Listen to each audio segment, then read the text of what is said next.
Call to the order, please. Champaign County Board of the whole for electric county facilities. There's no highway agenda for tonight. Tuesday, September 4th, 2012. Time is 6:05. Please turn off or turn down your cell phones, and I will ask you to do my job.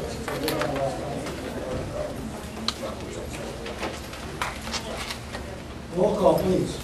Michaels. Present. Mitchell. Here. Mosier.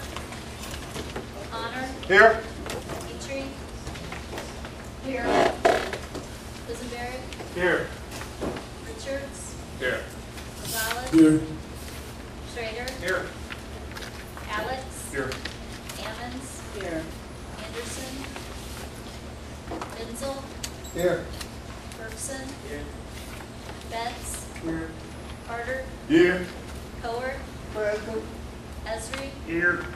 Holderfield. Here. James. Here. Jay. Here. Kibler. Here. Kurtz. Here. Langenheim. Here. Weibel. We have a forum. Ms. Anderson from the issue out there making Again. tonight. Here. Sorry. Sorry. We still have a forum. Seek approval of the minutes for committee of the whole for August 7th, 2012. Mr. Gonzalez, second by Mr. Mitchell. Discussion on the minutes. Seeing none, all in favor? Aye. All opposed? Are we ready to table the pay back there? Seek approval of the agenda. Any amendment? So moved. James, second by Mr. Carter. Discussion on the agenda. Seeing none, all in favor? Aye. All opposed? Motion carries. Public participation. Let me say, I see lots of new faces. That's good. We hope you come back sometime. The rules are we have 1 hour for all people who want to participate. You must fill out one of these forms. Go back to the corner. If you have not, please do that now and bring it up to me. Don't worry about walking in front of somebody else. Just bring it on up. The rules are 5 minutes per person.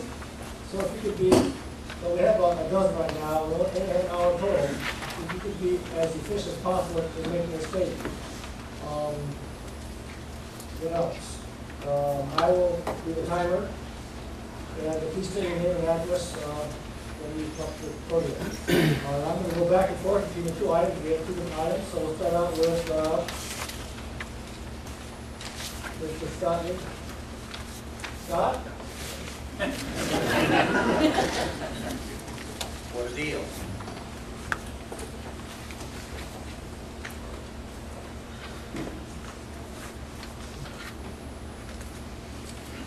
Good evening. My name is Scott Bittner. I'm a member of the Hensley Township Board of Trustees, and my family and I farm northwest of Champaign and Hensley and Mahomet Townships, on the same land that my aunt, uncle, and grandparents and great-grandparents farmed before us.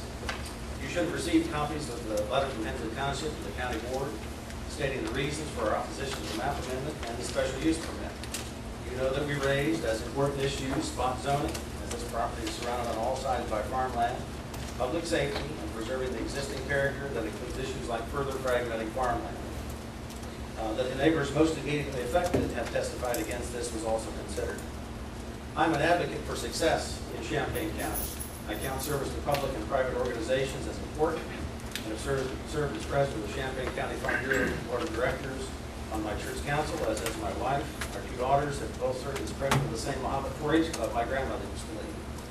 My uncle served as president of the Fisher School Board, and my grandfather president of the Champaign County Fair Board, among many other things.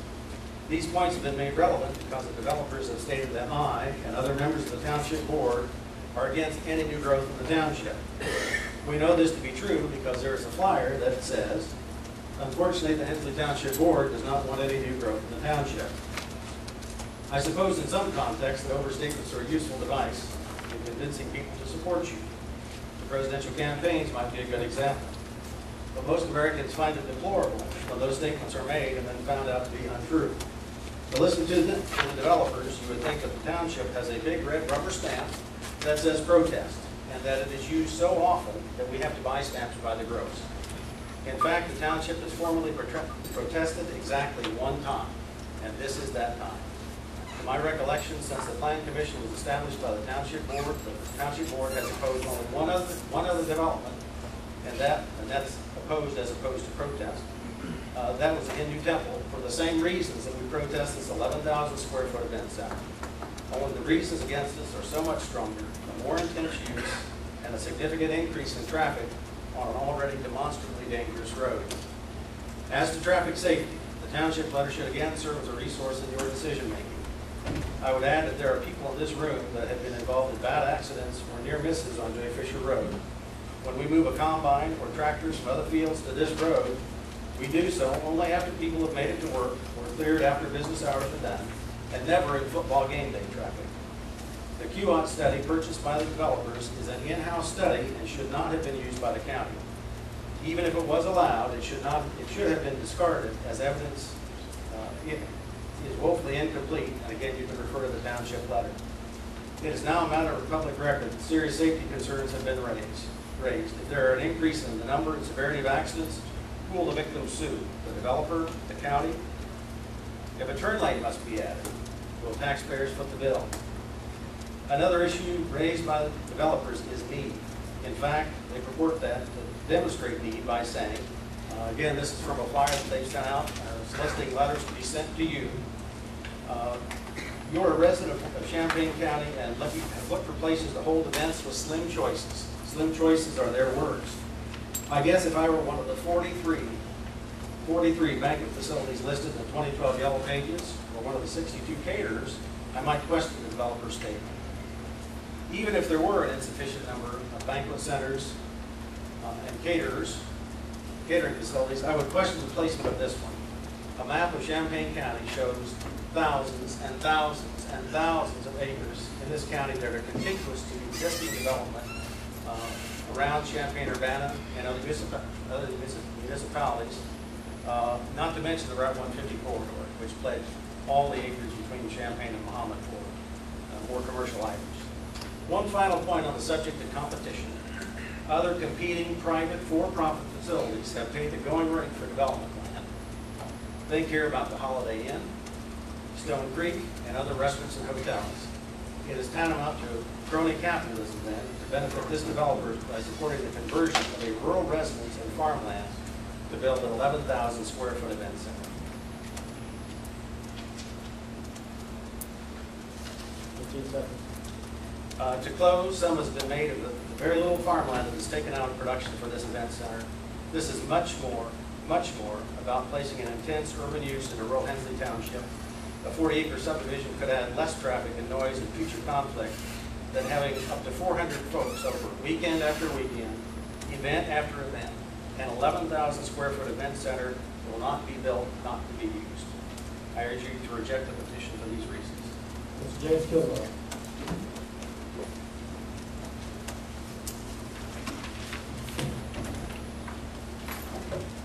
Good evening, James Kilgore, 511 South 3 Avenue, Champaign.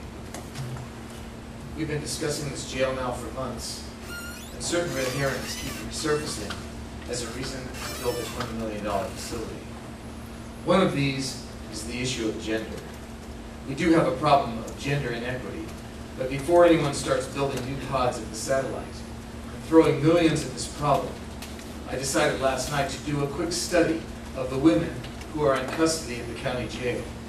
I went to the county jail website and looked at the profile of every woman there. This is what I found, though I might be off by one or two because some people are on electronic monitoring.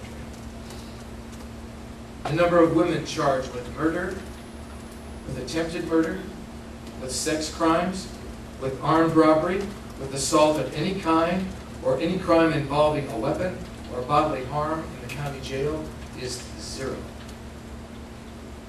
Not one woman in there with a crime of violence. The number of women charged with driving on a revoked or suspended license, 8. DUIs, 5. Trespass, 1. Possession of drugs, 4. Theft, 3. Theft of labor services, 1. Credit card fraud, 1. One woman's only charge was resisting arrest. I wonder what she was supposed to be arrested for.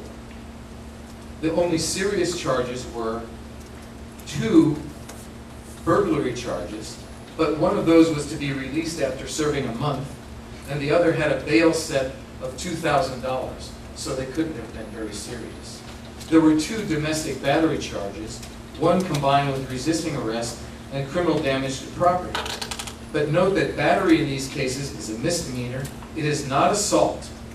And examples of battery, according to the University of Illinois Student Legal Services, are hair pulling, slapping, pushing, any offensive touching of a person. Battery does not include serious violence involving weapons or bodily harm.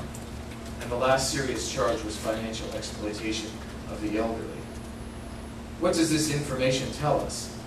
That the issue of gender inequity can be handled by a minimum security facility.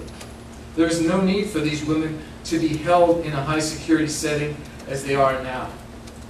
Across this country, in federal, state, and county facilities, those charged with nonviolent crimes are held in such dormitories. We don't need to be talking about lines of sight and electrified fences and state-of-the-art cameras and control center technology when dealing with these women. If in the future we do get women with serious charges, we won't need a whole big pod at the satellite to house them. Achieving sight and sound separation for a few women won't cost $20 million. We can refer back to the recommendation of the NIC report 2011, pages 11 to 12, that the county and the sheriff explore acquiring one or more small manufactured buildings, possibly utilizing donated construction trailers that are not being utilized due to reductions in construction activities within the county to provide flexibility for dormitory space. So why is this issue so crucial now? Because you are about to choose a consultant. If the firm that you choose is tied to an architect, they have a fundamental conflict of interest. They will recommend high-cost, high-security building because it will make them money. They're not interested in prefab dorms, especially donations. 2, business is bad right now for prison and jail builders. Prisons and jails are closing across the country. States and counties are cutting back. Opportunities to build are drying up. Builders who 5 years ago wouldn't have sneezed at a $20 million county jail will jump at the chance to dip into the trough of our taxpayers' dollars. But a big, huge, expensive jail is not what we need in this county. Not to solve the gender problem, not to solve any issues related to criminal justice. We need alternatives to incarceration, not big construction projects. Thank you. Lauren Murray.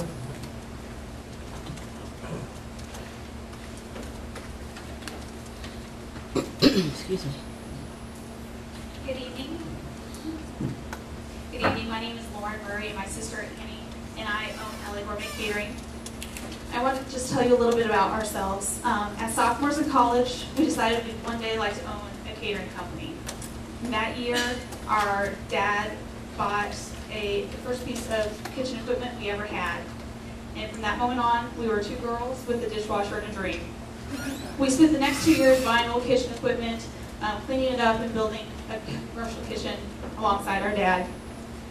In 2006, we both graduated from the University of Illinois College of Aces with degrees in food science and human nutrition, and we opened business in September of that year. We've worked our tails off to provide high-quality products and services to this county. Those first few years, Annie and I truly were LA Gourmet Catering. We worked around the clock to make this business work. Actually, we still work around the clock, but we have far exceeded our intentions. We hope to create a business that would provide us with somewhere to work, and we've managed to create a company that has made our employees that are family and our clients are our friends. We are so grateful for the people who took a chance and hired us. Each day, we book new events, and each day we turn away clients when our community lacks the facilities to meet their needs. As a small business, it's disheartening to lose business to other areas. This summer alone, we've traveled to McLean, DeWitt, Ford, Iroquois counties to pull together events and makeshift venues because we do not have the space to offer in this area. But let me share with you why the rural setting is so important to us. Generations ago, our ancestors settled on our family farm a few miles north of this location. Our mom's family farm is a few miles north of that, and our grandma's family farm is a few miles just south of this. When our grandpa graduated from high school, his dad sat him down and said, you can either go to college and I'll pay for it, or you can buy more land with this money. And our grandpa decided purchase more land, but he gave the same option to his kids. My dad went to college and then returned, and we have the utmost respect for him for returning and maintaining family tradition. My siblings and I have been working on that farm since we were old enough to hold a hoe and walk a row.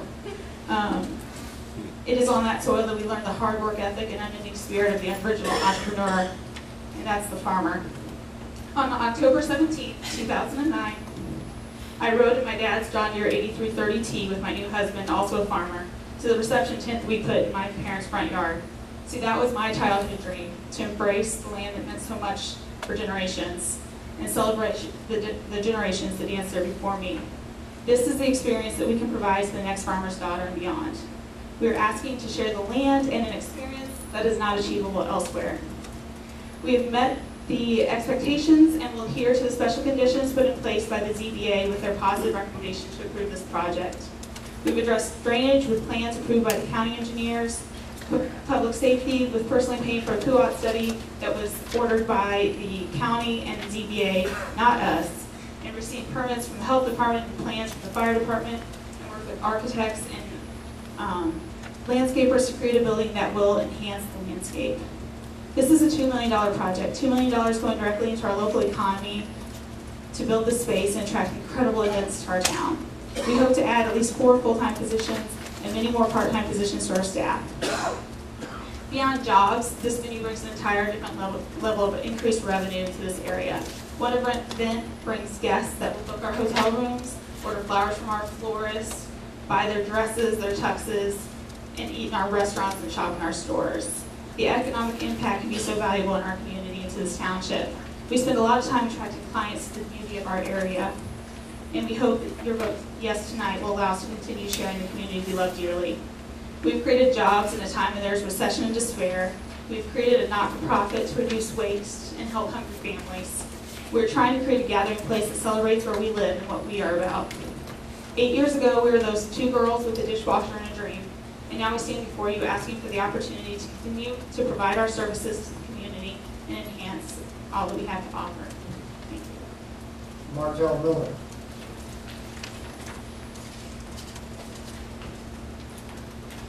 I'm here to come. Sorry about that. I was having a look at the shirt I had got on today in the bathroom just a few seconds ago. And it's about civil rights. And 40 some years ago, black people got their civil rights, voting rights, and all that. And 40 years ago, young black people weren't in prison. We were less than probably 1 to 2% federal prison, less than a 1/4% of any state prisons. Now, 40 years later, we up in the 70s, 80% of prisons.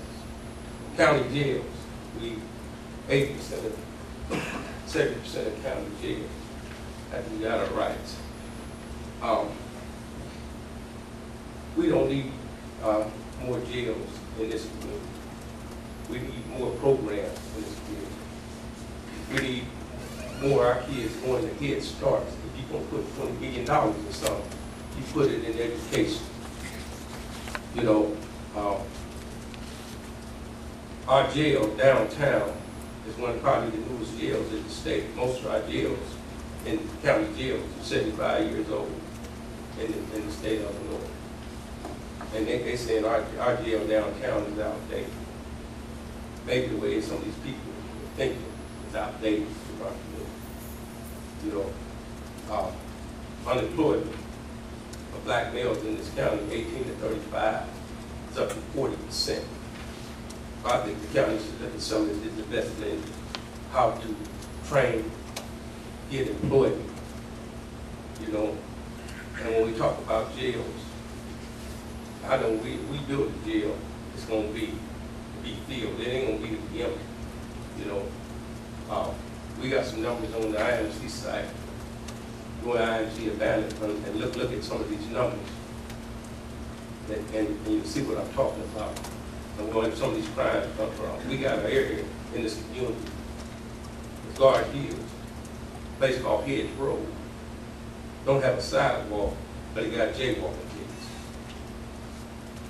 You need to figure that out. It won't be hard. Driving to campus, you see more jaywalking, more ordinance broken. I about hit a guy on the skateboard after I let people cross the street today. He comes across the street on Little Green Street with a skateboard. You know, they don't get tickets out there. You know, they're in their 20s. We got kids getting tickets 15 and 16. Like the story was done before the way it is in our community. And they write it to their parents because the kids ain't got it yet. And I'm looking at all these ears and eyes in this court, I mean, in this room, and I'm glad to see that we got people here that's listening, you know, and it's time for our county. I've talked to the city a lot. It's time for our county to take a look at some of these things and to put $20 million in the jail. It'll be a tragedy for this community. I'm gonna just leave it like that. Steve, y'all have time to think about that. Thank you. Anne Murray?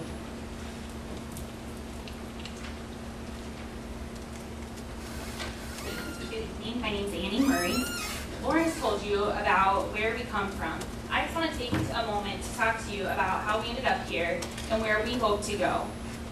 Turning down business, as she mentioned, gets old very fast, especially when you have the support of an eager staff wanting to grow, wanting to become part of potentially life-changing projects for all of them. So 2 years ago, we started honing in on what the market demands. Clients in Champaign-Urbana were constantly asking us for a space that could hold up to 400 people, but more often than not, be comfortable and personable for 100 people. This space needs to be conveniently located with adequate parking. And finally, they want a space that embraces the Midwest. And don't forget the main reason our phone rings, because clients want good food. We started looking for properties very seriously in 2010. We looked at countless properties. We literally had a team of realtors that was a accumulation of different companies of realtors working together to find a space that met the needs of what the market was demanding. We looked in Champaign, out of Champaign, Ag 1, Ag 2, vacant, for rent, developed, not yet developed, perfect, not available, commercial, residential, and my favorite, but without any support from Lauren, rustic. You know, the type of property that needs torn down, but I really thought it would be the perfect event space with a lot of money going into it. In November 2011, we found this property. It was ideal, almost. It was too rustic and run down. 10 acres located 2 miles north of Champaign, 4 miles from our kitchen, on a main road, conveniently located close to churches and hotels eager for business, and a client's dream come true. Finally, we had found a space. We went to the zoning in November and applied for a map amendment, special use permit, bit the bullet, bought the property. By February, we had an architectural drawing, engineering plan, by Phoenix Engineering, an accepted waste permit by the county, and we had overwhelming support from Hensley Township, residents in Hensley Township. At the March zoning meeting, that reminds me, sorry, this is the building that we hope to build. This is the building that we're hoping to build behind my house. I live on the property. At the March zoning meeting, we were surprised to find out that Hensley Township Board had made a decision to protest the project. We left the meeting feeling a little defeated, I'm going to be honest, but soon our phones started ringing. Our neighbors had rallied behind us, signing a petition asking the board to drop the protest. Within 1 day, 45 neighbors and landowners had signed the petition. That's the signatures that we collected represent 7,500 acres on the east side of the township. As you look around the room tonight, notice there are a lot of people here that support this project and are committed to stand behind L.A. Romaine. There are many lessons that we've learned, and I've told our neighbors this before. I get chills thinking about how supportive they've been. They've opened their doors to us, they've listened to the plans, they want young people to succeed, and they've gone to too many meetings to support us. And tonight is no different. They're all here again. We addressed and provided solutions for the Hensley Planning Commission's concerns. Their concerns originally included drainage, safety, preserving prime farm ground, as well as preserving the natural character of Hensley Township. The drainage plan for our building was designed by a professional and then approved by the county's engineer, Burns and Clancy. Regarding safety, we want it to be safe too. We put a high value on the safety of our customers and those around us. We paid $5,000 for a traffic study requested by the ZBA to put any worries to rest. The traffic study was completed by CUATs, traffic experts hired by the county. The addendum that you received from Hensley Township regarding the traffic study was not compiled by an expert. CUATs received the same analysis as you before the zoning case was complete and offered information that disproved the township's analysis completely. LA Gourmet has happily offered to comply with any safety recommendations made by CUATs. Regarding farm and ground, I brought a visual aid to show the land where the building will sit. This is my backyard, this is my house, and it's a yard. There's a ton of trees, there's ponds. There's a minimal amount of farmland coming out of production in order for this building to happen. The gardens and the pond around the building will be so exquisite that it will seem as though the building is just part of a wonderful landscape. We will be able to utilize the grounds, not only as a beautiful landscape, but a means for fresh produce and herbs. This will provide citizens a completely unique experience. The stone, cedar, and glass facade of the building will be spectacular when guests arrive, yet it will sit among a beautiful landscape of hedge and flowers to ensure a secluded setting. Lucky for us, we have the support of the Hensley community. They would be proud to have this in their neighborhood. We have done everything in our power to make this project appealing to the Hensley Township Board. However, even after they called a special meeting last week to discuss the protest, where all citizens of Hensley were notified in the same manner, not one person in a room of 29 people spoke out against our project, and the board still voted to make a formal protest. In fact, all the people there spoke in favor, and the board still decided that. In closing, it is my hope that, as the facts are spelled out for you tonight, each of you supports this building. Ask any client, any colleague in the industry, any customer that we've had, ask any employee, heck, ask our U of I professors, ask any neighbor in the room, and they will assure you that we are perfectionists. LA Gourmet stands behind their work. Our company represents quality and an unmatched desire to impress. This project will be no different. This dream can happen. Thank you. Mr. Belvin Fields?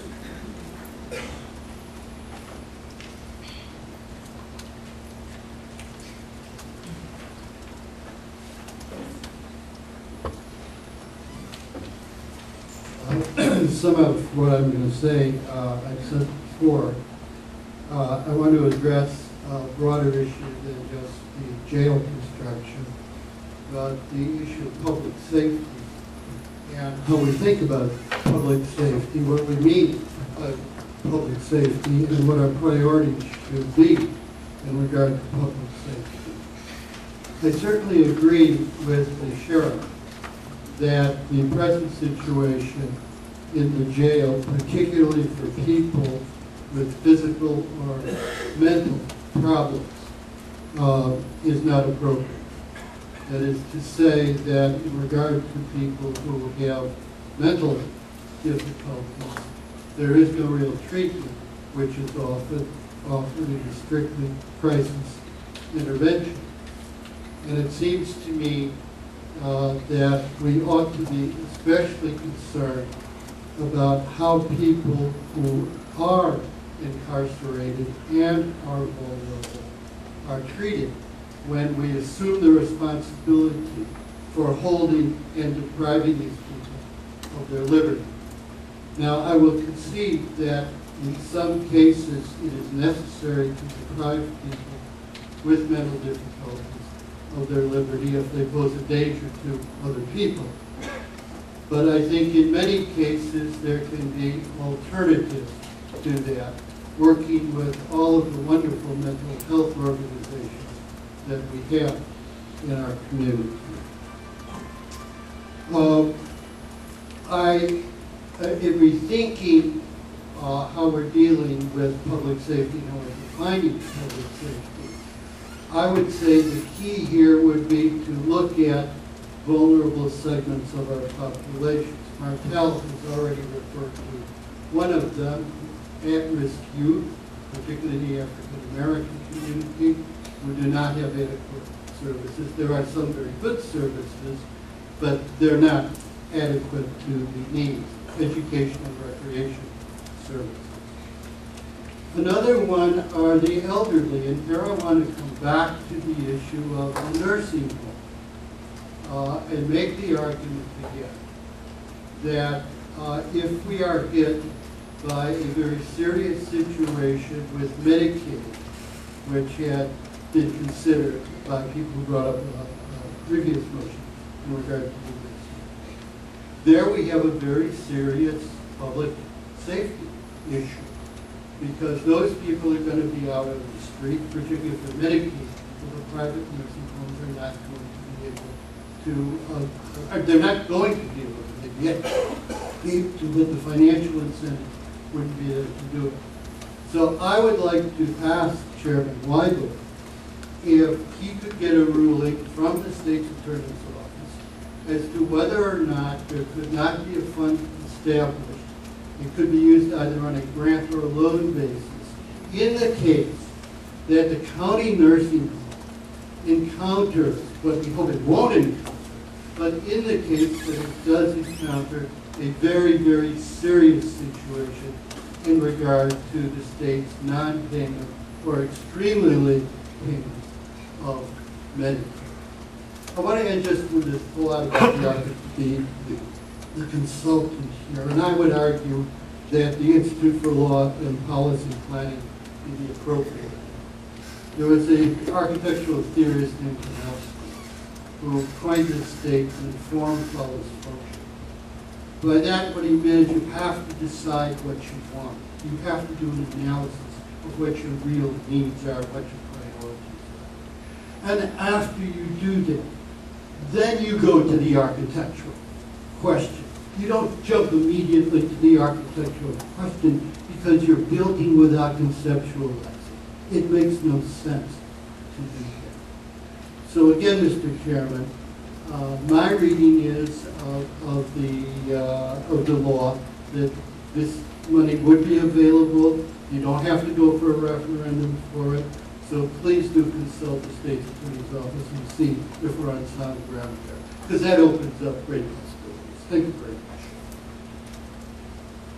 Gwendolyn Wilson.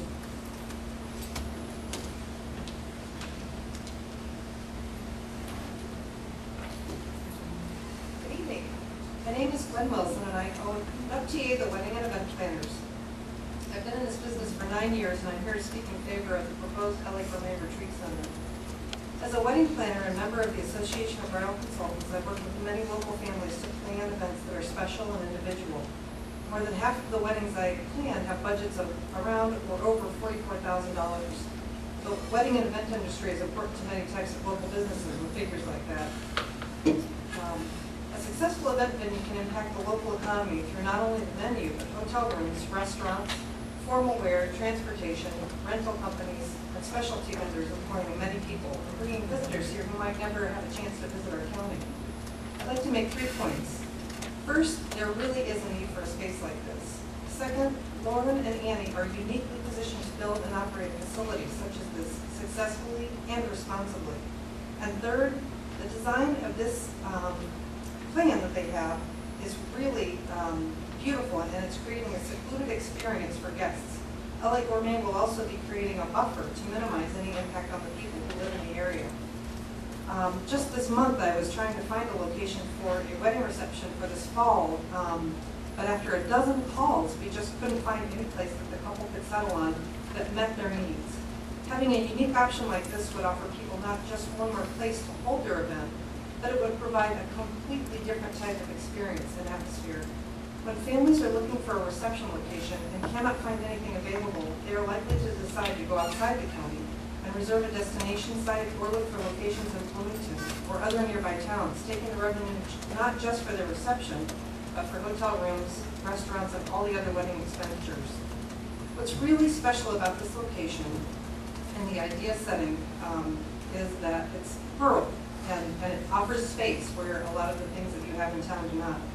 Lauren and Annie are from a farm family, and their father, Jack Murray, runs a Champaign County centennial farming operation, and they grew up learning to appreciate and care for the land. The retreat won't take any prime farmland out of production, and I know they'll work to improve crop production on the property even further. Everything about this plan demonstrates the way they would steward the property. For example, they conducted a feasibility study on several pieces of property before settling on this one. They've already done the necessary engineering work to ensure that drainage isn't a problem for their neighbors or the surrounding farmland.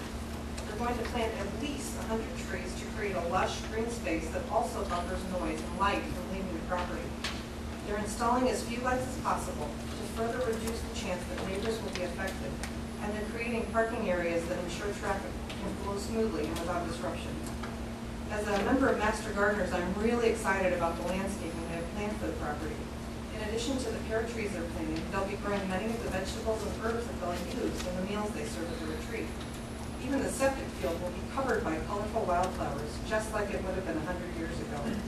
Very few venues offer a truly unique and rural setting like this, and it simply isn't attainable within the city limits. I think this retreat will be especially appealing to rural families planning gatherings for special occasions.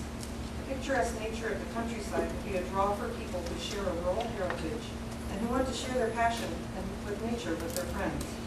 The fact that the building blends into the landscape will make it more beautiful for guests and less noticeable to neighbors all at once.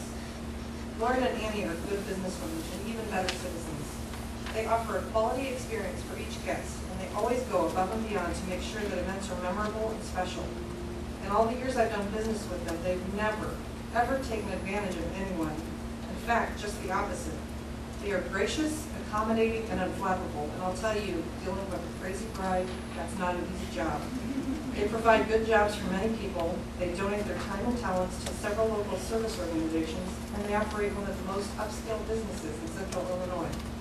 The proposed LA Gourmet Event Retreat is taking a property that has become run down and creating a beautiful, sustainable, useful gathering place that will become an asset to our county.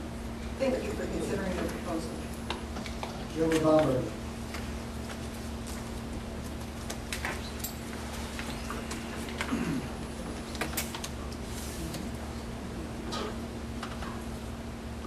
Gotta say, I really like the juxtaposition of the two issues we're talking about. Tonight, the county board stands on the edge of difficult decisions, I guess. The one I'm talking about is in regard to the remediation of the conditions of the downtown jail. During this meeting, you will designate the top-ranked firm of the consultants you interviewed on June 26th. I will admit that I was curious about the agenda, which reads that the selection is for consulting services for Champaign County Jail Needs Assessment, whereas the RFP was for a needs assessment study of Champaign County Corrections.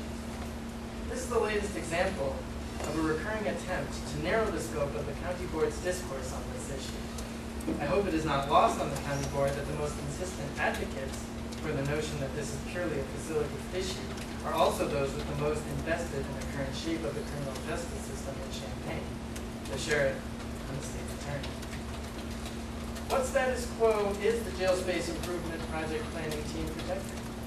At this point, the image of the typical inmate in Champaign County Jail, as portrayed by the sheriff and the state's attorney, is that of an individual for whom there is no choice but incarceration, an individual who is a career criminal and a danger to the community. I can provide citations for those conclusions. However, in all of the discussions I have heard, their evidence is anecdotal. At no point has any quantitative evidence been offered on the proportion of the average daily jail population with prior convictions, nor has there been any hard evidence provided on how many individuals commit further offenses while out on bond or diversion programs. One trend that our numbers do reveal is that our average daily jail population peaked in 2004 and has been going down steadily since 2007. Despite this, the planning team assumes, before the conversation even begins, before the study has even taken place, that no matter what programs are instituted, no appreciable change in the average daily population of the jail can be made. Their assumptions allow for only one viable conclusion. Bed space in the county jail must at least be maintained, if not expanded. For them, alternatives to incarceration are nothing more than tweaks. I want the county board to consider carefully if it wants to stand behind such a short-sighted understanding of public safety and criminal justice. What do we want our county to look like in 15 to 20 years? If cages are the primary tool we use to address rising rates of mental and medical health concerns in the criminal justice system now, just as it was 20 years ago, what can we expect 20 years hence? The county has an opportunity here to establish a foundation for a safer, cheaper, and more humane approach to public safety. But that opportunity will be squandered if the firm chosen to carry out the needs assessment restricts its focus in the same way the planning team historically has. It is worthy of note that the planning team shortlist, its firm selections for the June 26th interviews, shared their focus on an evaluation whose purpose was determining the nature of the assumed investment into the physical infrastructure of Champaign County Corrections. Only after outcry from the rest of the board was there another voice added to the roster. The attempts by the planning team, a self-constituted, non-transparent planning body, to marginalize the importance and potential impacts of alternatives to incarceration reflect their limited perspective on this issue. The county board is the only group which can ensure a truly comprehensive needs assessment takes place. And it can do this by hiring a firm which will consider the full range of options for the improvement of our criminal justice system as a whole, not just the jail space itself. Page Kirby.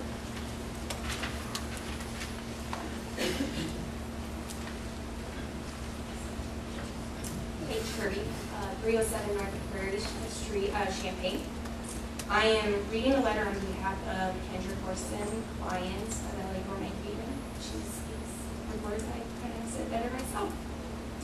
It is my pleasure to provide a letter of recommendation for Lauren and Annie Murray, owners of LA Gourmet Catering. As the event planner for all the events within the College of Agricultural and Environmental Sciences at the University of Illinois, I have come to know Annie and Lauren quite well, as their college has used LA Gourmet time and time again for countless events. After spending 13 years planning various events on this campus, LA Gourmet has by far the highest quality, highest caliber catering in Champaign County. From their extensive menu to the presentation of product to their excellent customer service, there's not a better caterer in the state. LA Gourmet does not have one flaw or weak component. They're simply perfect in all that they do. For this reason, and this reason alone, they are always my first choice when I'm planning one of the 20+ events for the College of ACES, which they hold each academic year. However, while the University of Illinois is one of the largest institutions in the Big Ten Conference, and while Champaign and Urbana are both fairly substantial cities in size, there are very few venues to hold events. The university has strict guidelines with area facilities and hotels that enforce catering with one approved caterer. While there are some approved venues in Champaign-Urbana, with all the events that take place within the campus community, there aren't enough cities or sites to hold all of the many events. Even with the university of such size and prominence in a community with great culture and influence, the event locations are very few and far between, especially on special event weekends when multiple colleges within the university are planning various events. It is truly exciting to learn about the new event center that LA Catering is in the process of planning. This has many advantages for so many folks within Champaign County, the university, and the surrounding areas. As you may or may not know, events come at a very large price tag, and events are very multifaceted. One event can affect many businesses, including area hotels, restaurants, and entertainment venues. In addition, out-of-town guests will also frequent local retail outlets and area gas stations. By building the new LA Gourmet Event Center, this building will also provide additional tax base to the township and the county, as well as county sales tax revenue. With Annie and Lauren's background in the College of ACES and the university as a whole, I am very grateful that they have chosen to remain in this community to share their talents. It is also interesting to note that the majority of LA Gourmet's current staff has degrees from the University of Illinois. Frankly, I believe a large number of graduates were drawn to their business because of their warmth, intelligence, and genuine passion for what they do and what they can teach others. Annie and Lauren are excellent business leaders with a work ethic, personality, and experience that will serve them very well in this new business opportunity. They are the utmost professionals, and they have the intelligence and motivation to accomplish any goal. Please feel free to contact Kendra Corson and have her information if you'd like to hear more. Thank you. Bobby Trisp.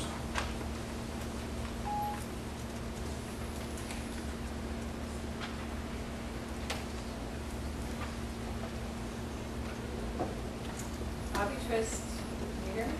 Yes.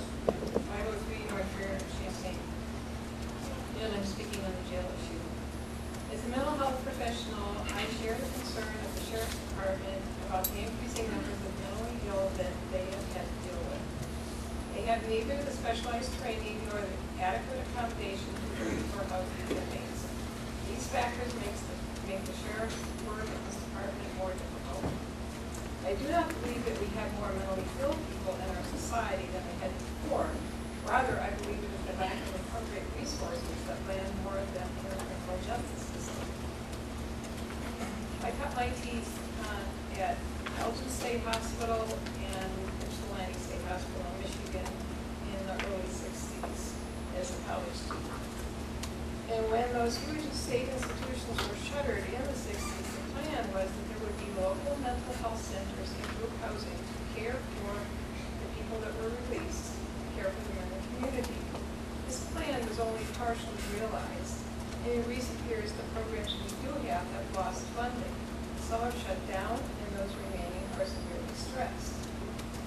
The county has made a good start with drug court and mental health court. These alternatives need to be greatly expanded, and assignment to these programs needs to be speeded up such that inmates are not sitting in jail for weeks like everything happened while they wait for the assessment that will determine assignment. Rather than building a jail satellite, a better use of taxpayer funds would be minimum security group housing, perhaps a specialized wing added to Prairie Center's inpatient program, for instance, or a halfway house for the mentally ill. With adequate resources and supervision, many of these people would never need to end up in the booking area. I believe Prairie Center is private, nonprofit, but there are many examples of public-private cooperative ventures. These are just possible examples. It is my understanding that prisoners deemed mentally ill are isolated from the general population in rooms with doors instead of bars. This too concerns me. It is well known that isolation worsens mental illness. If one is already criminal, for instance, sealed off single cell just confirms their worst fears.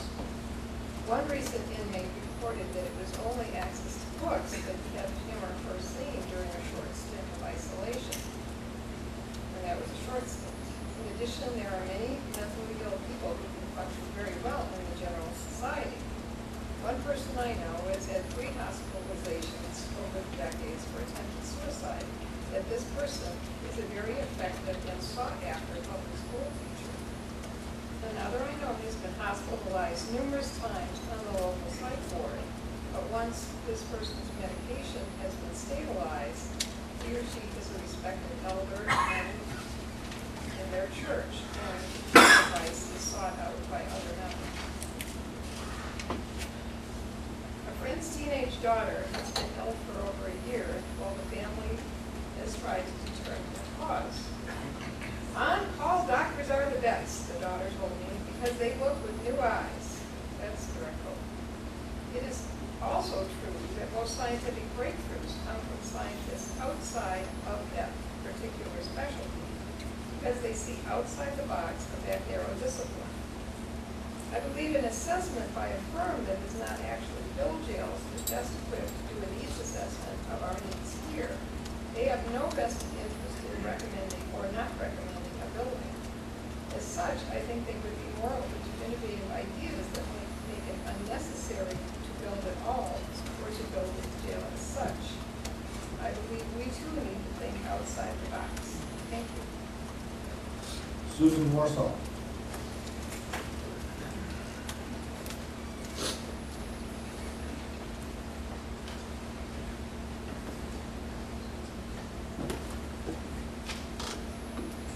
Good evening. I'm Susan Warsaw. I live in Hensley Township, and yes, you need to change your hat again back to LA Gourmet. Thank you for allowing me to speak to you tonight as I represent the constituents of Hensley Township who are present and many of those who were unable to attend this evening. And if that's any comfort, I'm the last speaker on LA Gourmet tonight. One more, sorry. I just screwed my speech. But we hope that our last message, well, our second to the last message, is the one that puts you on the constituent side of this fence in the very difficult decision that must be made this evening. You, as the committee of the whole, are LA Gourmet's catering kickoff to the future. as evidenced by the zoning board's approval and recommendation to you that a change in zoning be made from Ag 1 to Ag 2 for this parcel of land. At a time when unemployment is so high and the births of new businesses are so low, this is an amazing opportunity in so many ways, not only for Hensley Township, but for Champaign County. The Hensley Township Board has worked hard to protect the integrity and landscape of its township, and we, the constituents, really appreciate all their hard work. Their main objective for the constituency is to maintain the roads within the township, and with that, they certainly do a fine job with what funds they have to work with. The majority of the constituency is supporting this new business, but for some reason, the board appears to have taken on this protest without the majority support of the landowners of Hensley Township. It is our hope that the board will realize that, although it is appreciated that they are maintaining caution regarding new businesses in the area, that in this particular instance, it really doesn't affect the obligations of our township board regarding access to roads and other things. Their concern appears really rebounding off the thought that Hensley is losing farmland. No farm has been transferred or vacated for this project. And more importantly, we feel that without more growth in the area, without more funds to maintain our township, and without the dreams and hopes of the young people of today, the ability to do more for Hensley Township will be very difficult in the future, making our tomorrow very expensive. This new business adventure has been created without changing any use of farmland, and yet adding something so new and different that it will add so much more for so many people. All the board will accomplish by succeeding with this protest might be to upset its constituency, and in the end force higher taxes for the landowners to make up for what this particular new business could do for the township and the county if this golden opportunity for something as unique as this is not taken advantage of now. LA Gourmet, Lauren and Annie, is an exceptionally successful company run by these two women who are from a prominent family in the area and who are highly educated in the catering business. Their food is absolutely excellent, proven in the growth of their company, which hasn't even had to advertise. The company has grown so much that it is now time to move to the next level and enhance the already successful business. In choosing an area for this venue, they chose a rural spot that has all the qualities and beauty of the gorgeous rural landscape. The new building will provide that prairie feeling, and the experience will be giving the guests of Champaign County and elsewhere a country feeling that cannot be captured in any of the venues within the city of Champaign or Urbana. It won't compare to being in a room with four walls and a roof, no matter how well that room is decorated. This will be a totally new and unique experience for everyone because there is no other business opportunity like it in this county. And that is really what this is all about. The word of mouth potential and reputation for LA Gourmet's business is enormous. Missing this opportunity would be a huge mistake for all of us. Personally, I must tell you that I've spent half my life living and learning a new culture in central Illinois, and I'm still learning every day. I don't think I'll ever understand all about the rural life, but I sure love it here. I have in-laws and neighbors who farm, and it's so much fun when they let me join them during planting and harvest. When my husband Ron and I have company from my hometown in New York City, these farmers are kind enough to let our guests ride that combine and see how it works. To this day, it's unlike anything those of us from the East Coast have ever seen before. Where I come from, beans come in a can, and so does corn. Now, Are you kidding me? Really? Annie and Lori, I'm sorry. Chris Evans.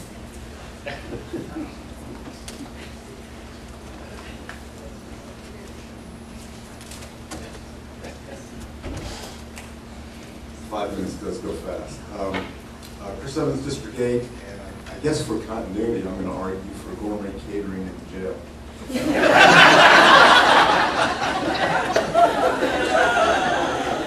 But those that know me know I'm not going to do that. I just want to again remind a little bit of the facts. We are currently, this county government is $50 million in debt till the year 2029 for things like $29.5 million still owed on that courthouse. We don't have a lot of wiggle room for another $22 million maximum security jail project, which Kinney and Associates would be glad to build. They need the business. It's been a little disappointing the way the jail expansion team has been behaving in an undemocratic way. We weren't allowed to appoint their membership, and we suggested that this would be have a large impact on the African American community. A prominent member of their team said we didn't need any token members, whatever she said. The off-color remark that she made, and then including that, we didn't get a chance to have any Open Meetings Act applied to that committee, even though they're acting as an advisory body to this board. And so it's been kind of disappointing. And now we learned that they don't like the way the votes came up on the fair competition that we had for all these solos. Rather than talk about all that, and I hope that you sort it out tonight and make the right decision. We need an objective, independent, and fair analysis of this criminal justice system. Kimming and Associates have been consulting with the jail project planning team since last year by email. It's clear that he's angling for business and big architecture business. So I would suggest he has a major conflict of interest.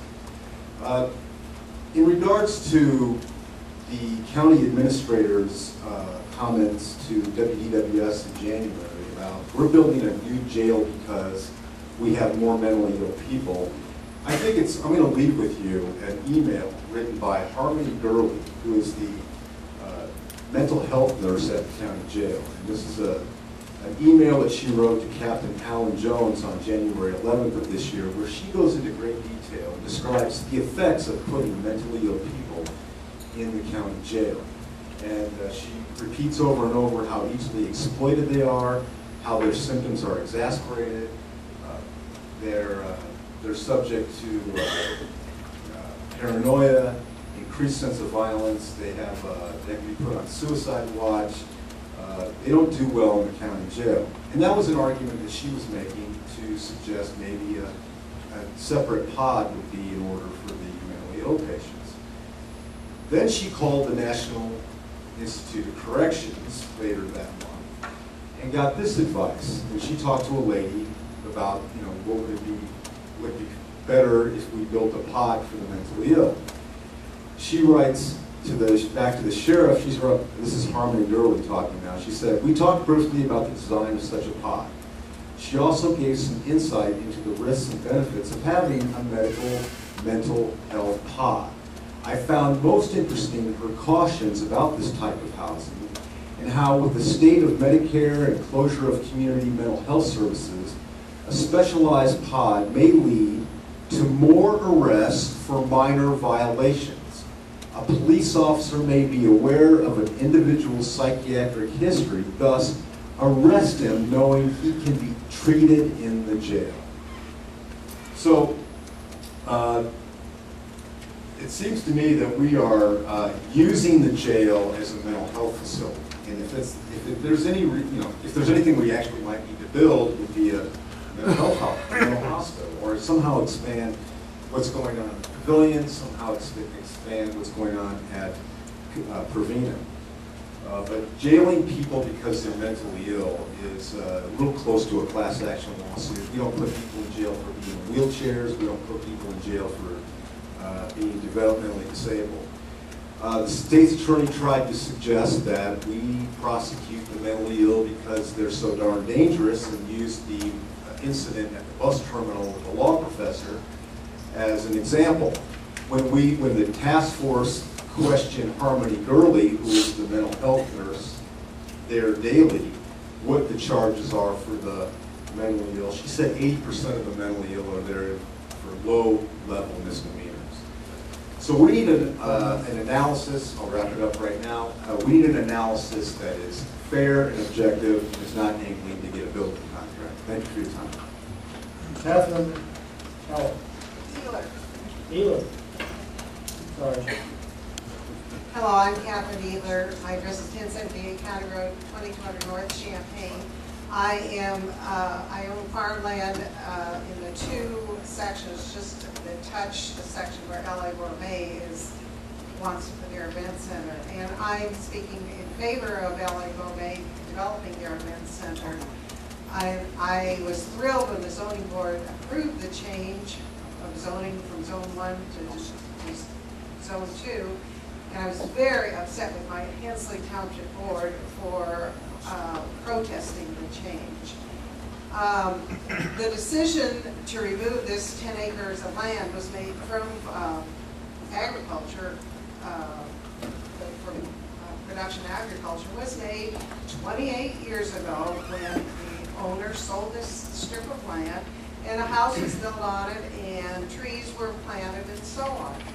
And I think it would be a wonderful addition to our township. I've lived there 50 years and I'm in the same house, and I just think I'm looking forward to LA Gourmet being my neighbor.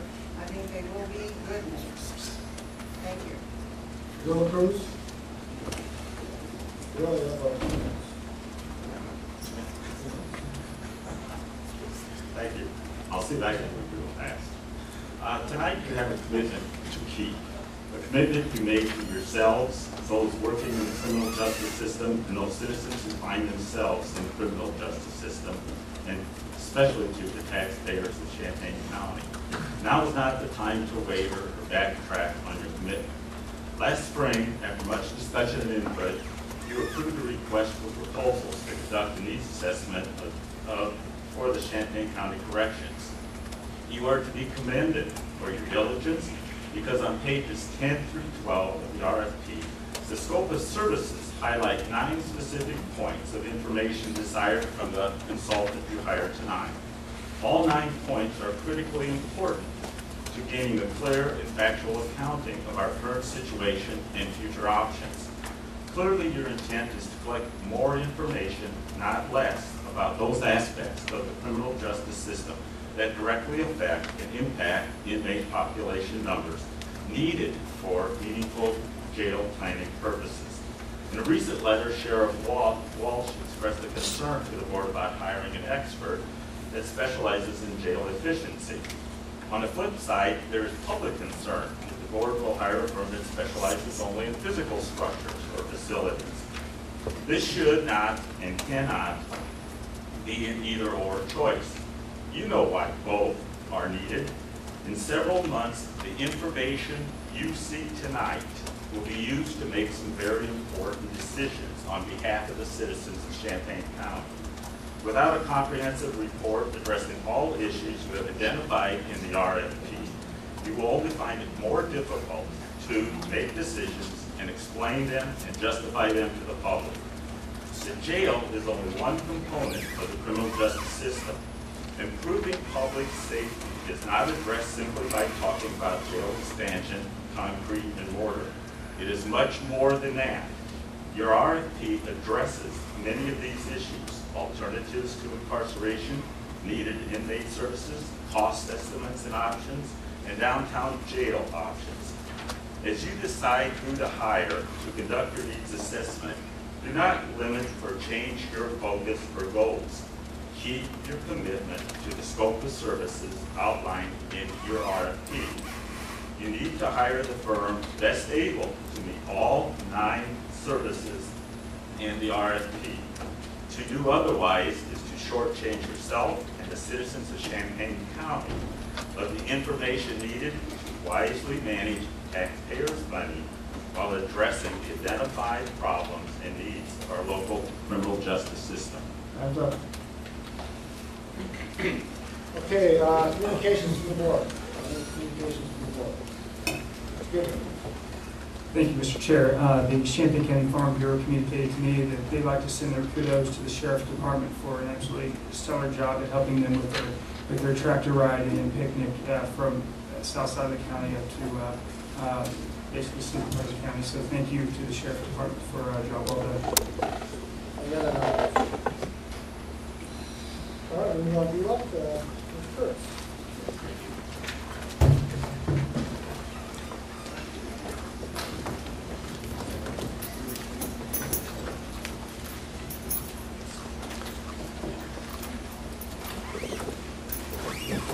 Good evening. We only have one item on our agenda. The 7A zoning case 699AM-11. Lauren Murray and Annie Murray, DBA LA Gourmet Catering, LLC Landover, John Murray. Request to amend the zoning map to change the zoning district designation from existing Ag 1 Agriculture Zoning District to Ag 2 Agriculture Zoning District to allow development of an event center authorized by the Zoning Board of Appeals in related case 700-S11. I have a motion by Mr. Quisenberry and Mr. James as a second. I'd like to have a discussion. Mr. O'Connor.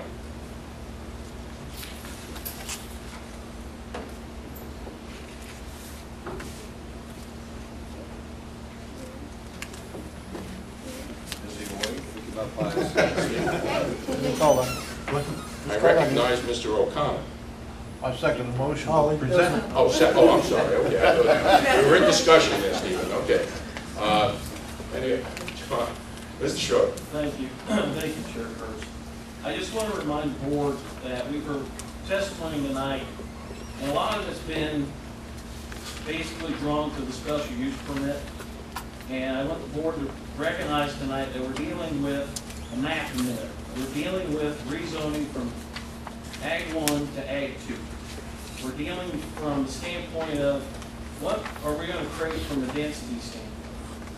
By right, from Ag 1 to Ag 2, we're only adding two things by right. That's a country club or a golf course or a breeding facility. That's all we're concerned about with tonight. We're adding other things too with the potential for special use permits.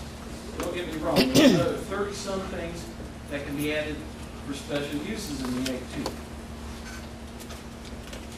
2. 10 years I served this county on the ZBA. And I see a past president, ZBA, sitting over here tonight and kept silent. So I know we were short on time, so that's probably what kept him in the seat. But I can tell you, after 10 years of sitting on ZBA and 8 years now on the county board on EO in some form, that when we've looked in the past, and this county looked in the past at Ag 2 zoning, it's been considered a buffer zone. But since I've been on this board, that's changed from a municipality standpoint. We don't have Champaign like we did for Prospect when we put that box store operation up north. When I was on ZBA and Jerry Wallace was chair, we dealt with that. And Jerry voted against it. But it came to the county first. If Prospect wasn't there, the development north of 74 wasn't there today, Champaign would thumb their nose at us. We wouldn't have any say in it, and they would just develop it like they've done so many other things. They leapfrogged it up all over the south and west side of the county. And it's a mess, and Savoy is part of the problem too. But kudos to Urbana, Grand Tools, St. John, and a lot of the other municipalities in this county who try to stay tight and contiguous with their development. They keep it tight to their lines of incorporation, and I appreciate that. But what we're dealing with tonight is that Ag 1 and Ag 2. I was on ZBA when just a half mile south of there, we changed an Ag 2 from an Ag 1 with a special use permit so ASN could handle their operation down there and dry their soil. There's also a seed company back in the day, Thoroughbred Seed, used to operate juxtaposed to that property. Now it's a sign company. This is not spot zoning. I don't know where this is coming from. I don't know. You know, if I was in Henley Township, I would be terribly upset. I don't know how much this has costed Henley Township, but out of 18 years, this is the most travesty I've ever seen. This is an insult. We're talking about a zoning change here, not a special use permit. And given to Hensley Township, I don't know who did the traffic study, Ms. McCall, there's no credentials in any of the information we got. But to start a static survey by saying, I felt, that's how you start a traffic study? I felt? Really? All this has been negated by a Kuwat study. Kuwat's is not in any way, I'm speechless, I am. Kuwat's, and I'm sure some people don't even know what Kuwat's is. It's an independent way that this county, municipalities in this county have a way to find out what traffic impacts there are. It's not affected by who pays for it. It's not perverted in that way. But tonight it was brought out that it was. And to call these people developers is just beyond me. You know, it's easy to say, why don't you go over here and put it over here? It was suggested, take it out to 150. Take it out there, we've got this study. And I was on ZBA when the study was done on the 150 corridor. So I can tell you about over 15 years ago, the Clapper boys, when Staples came calling to put a distribution center in, turned down $50,000 an acre. And I'm sure that's gone up since then. So it comes down to what's affordable. And to buy property and to do the things that you want to in this property, in this county, because apparently we need to just shut everything off in this county. We'll just let Champaign just run through Scott Township however they want to, all the way to Pike County line if they want to. But we don't say anything about that. Mosier and I went when they put that water treatment facility out there. They leapfrogged over a mile and a half and they put it out there. And the city council was told that the county doesn't have any way to put berms or require any kind of safety for those landowners out there who have no repercussions to the city of Champaign. They have no accountability to the people out there, the city council. But they each got 3 members right now of the county board. Those people out there in Scott Township didn't have but 3 members of the county board. Okay. My point is this, and I'll wrap this up, is we've heard a lot of things tonight. Please focus on what we're here to do, and that's rezoning case. The special use, when it gets to the ZBA, will be there to protect whatever public safety deemed necessary, provide buffers, provide a time of operation, to provide parking spaces, to provide traffic safety, to provide outdoor lighting if any is allowed, or if there is lighting.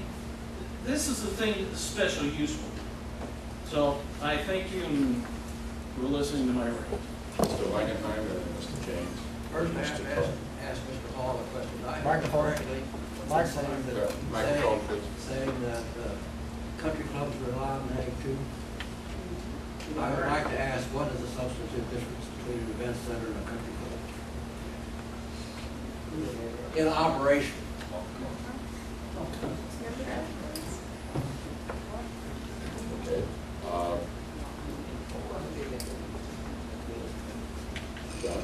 That's a good point. One actually I never considered, but it's a very good question.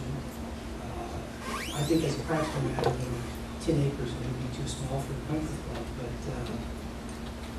people make their decisions. All right, let's go in order here. We have Mr. James, then Mr. Carter, and Mr. John Judge.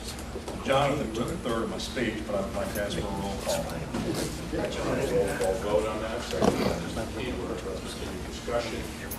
We're up to Mr. Carter. Yeah. I want to let you know, I read the letters, and I don't agree with the spot zoning bit. In fact, the matter, why we pay agencies to do a job for us that we don't believe in? If we don't believe in them, we should get rid of them. Not pay them to do a job, then discredit them for doing the job. So I think the young lady should have that dream and have that business. When I was a kid, I went to Carl Hospital with a big old schoolhouse setting up in the neighborhood. and this group closed our streets. We had to work it out with them. We had problems. We gave them a 10-year tax credit. Now look at Carl Hospital. And I'm glad because I don't live too far. I can walk if I get sick, really don't get sick. But, you know, somebody always gonna be unhappy. I don't care what you do. You can't please everybody. But you have to do the best you can and make the best judgment. And I'd like to see us do that. And I'm gonna vote for it. Thank you. Mr. Carter, Mr. Jay. Thank you, Mr. Chairman. I don't want to be outdone by Mr. Schrader. I was actually on the very first zoning board of appeals, but I didn't last as long as he did. I think this case before us tonight is really pretty simple. This God-given, hard-working farm family been on this farm in this area for 130 years. It's a reasonable request by reasonable people trying to do something positive for not only Hensley Township, but for Champaign County. And I don't know how any of us could sit here and not support this when the overwhelming majority of people in Hensley Township want this. Now, the Hensley Township Board doesn't want it, but overwhelmingly, it's in our packet right here. All you got to do is read the facts. We need to pass this and get on with it. Thank you. Mr. Jay, Mr. Bergson, did you have a comment? No. Okay. Mr. Mitchell, and then Ms. Teacher. You know, it reminds me of a place up in Madison, Wisconsin called Quibby Grove. It's out, a little bit out in the country, so I can see the ambiance that they're offering. I'm just going to say it's economic development for the area. And I really have to congratulate you for letting to get involved in business. It's not, you know, getting with a downturn economic thing. But I think that's great, so I'm going to vote in favor of it. Ms. Petrie. It is indeed a fantastic idea, and it is indeed economic development. And from everything I've heard, these ladies run a fabulous business.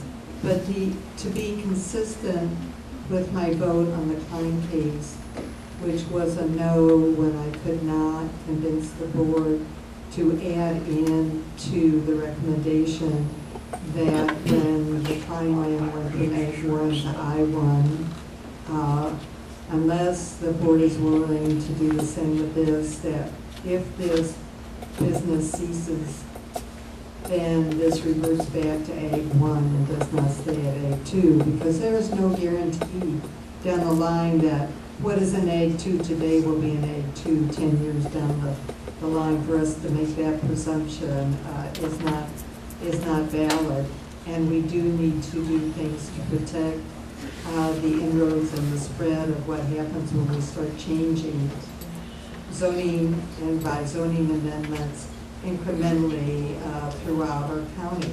It just opens the door for a lot of problems down the line. Ms. Holderfield. Thank you, Chairman. To LA Gourmet, kudos to you. I think your perseverance is fantastic. Thank you for hanging in there. You've been through a lot. You've done all of your legwork that you've needed to do. I'm proud of you. Thank you to everyone who attended this evening to support this project. I very much support the project. I would very much like to see a venue in Champaign County, as well as in District 1, to host many events. I do recognize that there are many opportunities that are missed in business because of missing venues like this. I've traveled throughout the entire state, and there are multiple areas that do have venues like this in a rural setting. Also, I do want to address the issue of returning the property back to its original zoning. There is a potential for, it could be very problematic for the lending process. When a property is turned into one type of zoning and then flipped back to another, it makes it very, very difficult to finance that property. So I would ask you to be very cautious in contemplating doing something like that, because it could be, in the long run, something that is impossible to finance. But again, congratulations to all of you in your efforts. Before I go to the second round, Mr. Schroeder will recognize Mr. Alex and then Mr. Quisenberry. Thank you, Al. I'll be brief. Excuse me. Not enough desk space. I just wanted to speak briefly to the basis for my decision on this issue. I spent 5 years as a plan commissioner, so I understand the protest process, and I understand that protests arise through legitimate concerns. And I think I sent a few over the Champaign County Board myself. To be honest, don't remember how you acted on them, but I'm guessing that probably didn't prevail. I just want to make the comment that we've had a lot of testimony tonight about how wonderful this business could be, and talking about the resumes of the proprietors and the public convenience. And I don't think that's the basis on which we need to be making this decision. To me, the basis on which we need to be making this decision is the record that we've been given by the Zoning Board of Appeals.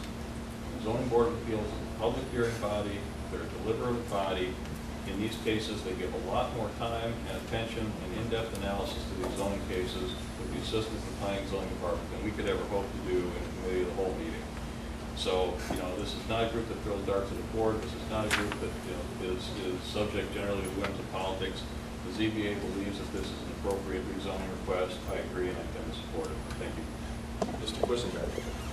Okay, people are going to be shocked because I'm going to disagree a little bit with Mr. Alex.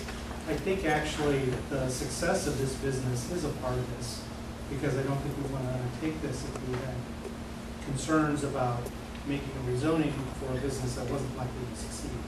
And I can say that I've been fortunate enough to be at some lunches where I've had Ellen culinary food. I know it's a good business. I know they do good work. I look back in time because I recall Alto Vineyards coming into business out there around 2001. And I asked Mr. Hall for some information, and I determined that this same Hensley Township Board didn't protest the rezoning that was required for the Alto Vineyards rezoning for that business to get started. They were closer to the city. I think the Organics now, that may not play as much into this discussion, but looking at Alto Vineyards and how they constructed, what they did going in there, they're a fine business. But looking at the plans that LA Gourmet has put together, this group has done a lot to make sure that they build something that belongs in the country, that is protected. They've responded to concerns from businesses. I think they're doing everything right. And why Hensley Township would not have a problem, same board members, by the way, same trustees at that time, would not protest Alto Vineyards and then turn around and protest a group that is really, going the full mile on this, doing it right. I can't understand. So I intend to support it. I think it's a good thing for the county, and hope everybody else supports it. Ms. Michael? Basically, Mr. Quisenberry just said what I was talking about too. I think they've gone above and beyond to make sure that everything I's dotted, T's crossed, and I believe the zoning board has actually put them through a lot of extra things too, just to make sure that they were being careful. So we definitely need to support LA Gourmet in this project. Thank you. Is there, I just want to call the question. Ms. Adams? I'd like to call the question. Well, I'd like to give Mr. Schrader a one-more response in a second now, please. Mr. Just Schrader. respond to Ms. Petrie. She is correct about we could have sunset Klein property when we did the I-1 rezoning, but this is not the same as the Klein property, because once we rezone the Klein property, they could use it by right in I-1 what they wanted to use it for. This is not by right. We're rezoning this so they can obtain a special use permit if the zoning board of appeal so desires. So they are two different types of cases. Ms. Adams, you call the question. I have called the question. I need a second on that. I'm sorry. I need a second. I need a second. Second. Hold the field. Charlie. All in favor, call the question. Aye. All opposed? Motion carries. This is a roll call vote. Please call the roll. Mike Nichols, Absolutely, yes. Mitchell, Yes. O'Connor, Yes. Petrie. No. Quisenberry, Yes. Richards, Yes. Rosales, Yes. Schrader, Yes. Weibel, Yes. Alex, Yes. Ammons, Yes. Benzel, Yes. Bergson, Yes. Betts, Yes. Carter, Yes. Coward, Yes. Esri, Yes. Holderfield. Yes. James. Yes. Jay, Yes. Kibler, Yes. Langenheim, Yes. McGinty, Yes. Maxwell, Yes. Kurtz. Yes. Motion carries. Thank you. Next item. We have our monthly report that's on your desk. Could I please have, I already, whoop, let me, hold on. Reports, Mr. Langenheim first, Mr. Quisenberry second. All in favor? Aye. Opposed? Motion carries. There's no other business. We have nothing on the consent agenda. Thank you. Next up is facilities with Mr. Best. Mr. Betts.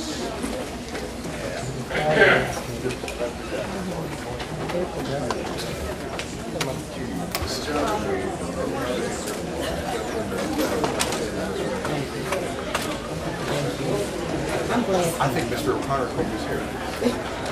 He was trying to make that impression. I think Mr. O'Connor is here. You should have drawn up the jail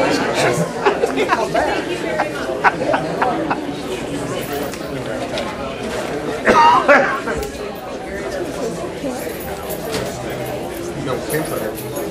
Well, you should better not be here. Oh,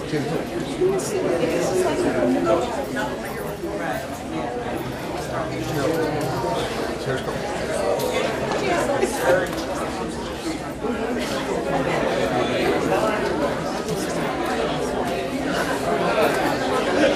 This is me thing get out of there. Yeah, it's hot tonight, so this is fun to put in. Okay, to your house 2 times. Burn up all that gas.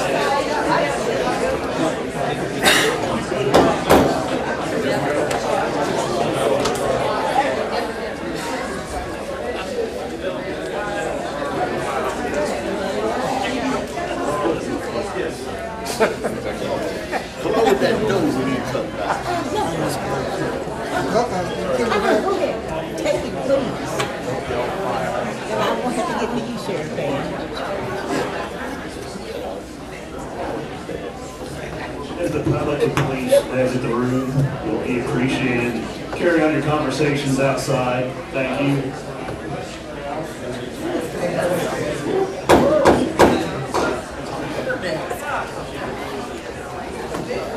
Let's call the facilities meeting together this evening. On page 44, you have the rankings from the sessions that we did. The rankings are self-explanatory in terms of points. The highest was IALP, the second highest was McKinney, followed by Justice Solutions Group, followed by DLC Illinois. It is up to this committee to make a recommendation to the full board. Ms. Adams.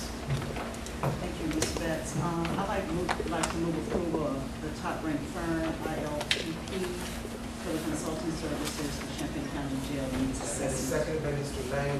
Discussion. Seeing no discussion, I'm going to have the clerk call the roll.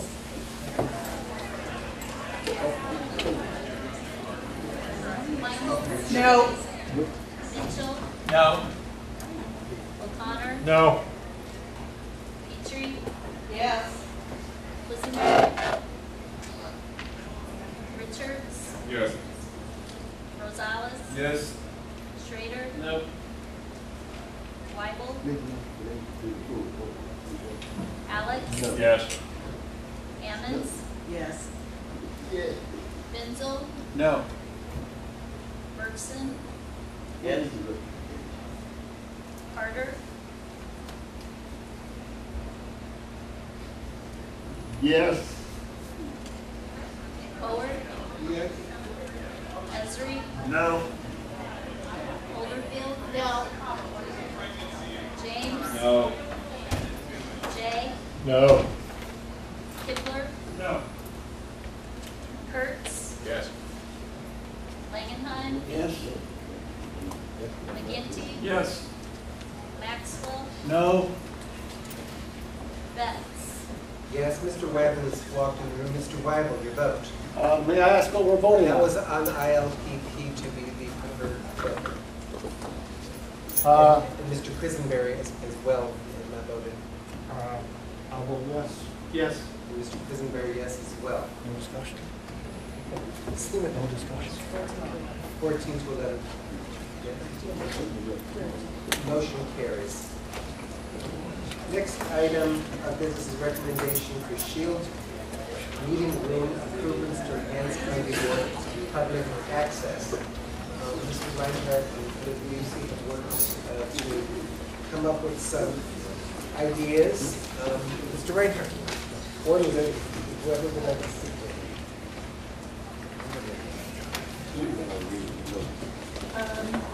Well, as you're aware, and as documented in the memo, there are some significant issues and problems with the current sound system, the current video system for recording county board meetings.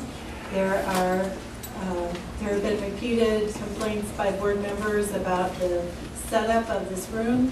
We're going to a smaller board on December 1st, and the county clerk, Alan Reinhardt, Andy Rhodes, our IT director, Dan Welch, the treasurer, are all aware of these issues. And within our fiscal year 2012 budgets, with your approval to move forward, we have put together for your recommendation of how to address those issues and remodel this room so that it is configured according to there are two designs at your desk tonight.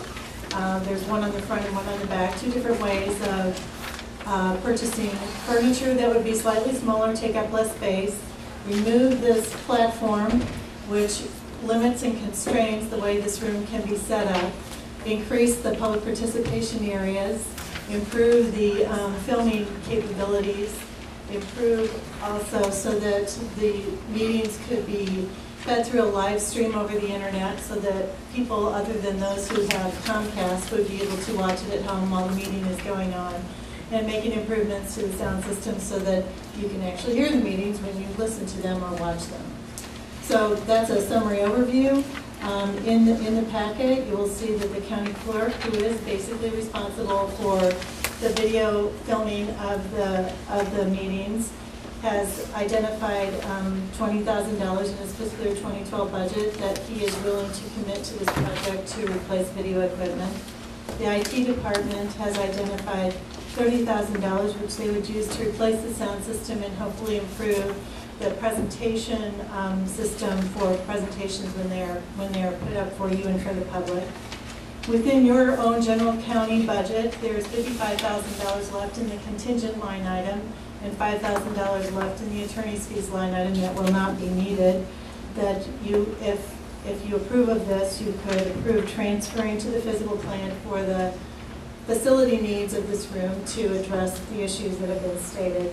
And then the treasurer has $16,000 in his capital asset replacement fund that was originally slated for a filing system and furnishings, which due to technology, he does not need to replace the filing system in the future and has offered that that money could be used to purchase new furniture.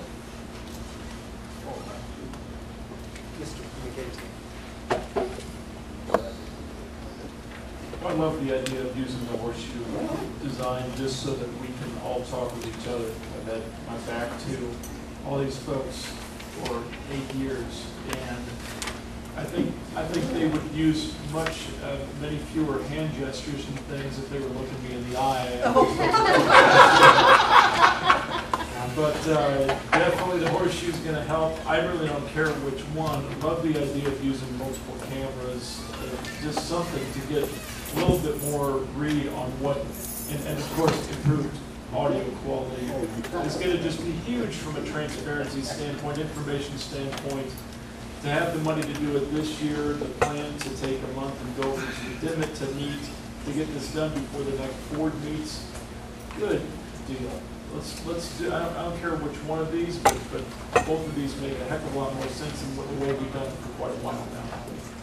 So that we can have a proper discussion, is someone willing to make a motion? Yes, I make said motion based upon, State the motion with some degree of specificity. I'll keep it generic. I move that, as soon as I get the word. Microphone, please. Oh, yes, I need a microphone.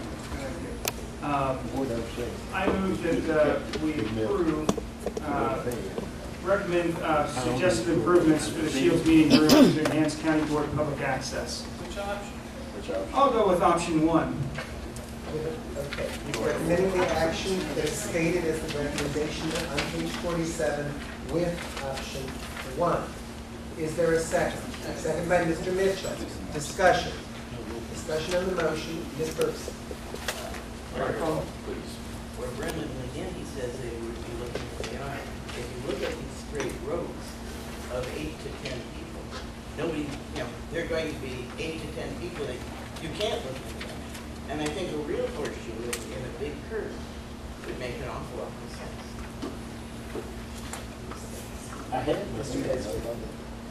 I'm going to drag to it, and the reason why is I was wondering where in 1, it looks like in A2 you see the screen at like the bottom of the view. In 1, I was wondering where the screen would be for presentations that need to go on the screen. In that view, I believe it would be over here close to this location. However, we've also talked about having a monitor or 2 in the room at other locations just to enhance the ability of the public and those who might otherwise have their back to the screen to be able to see it.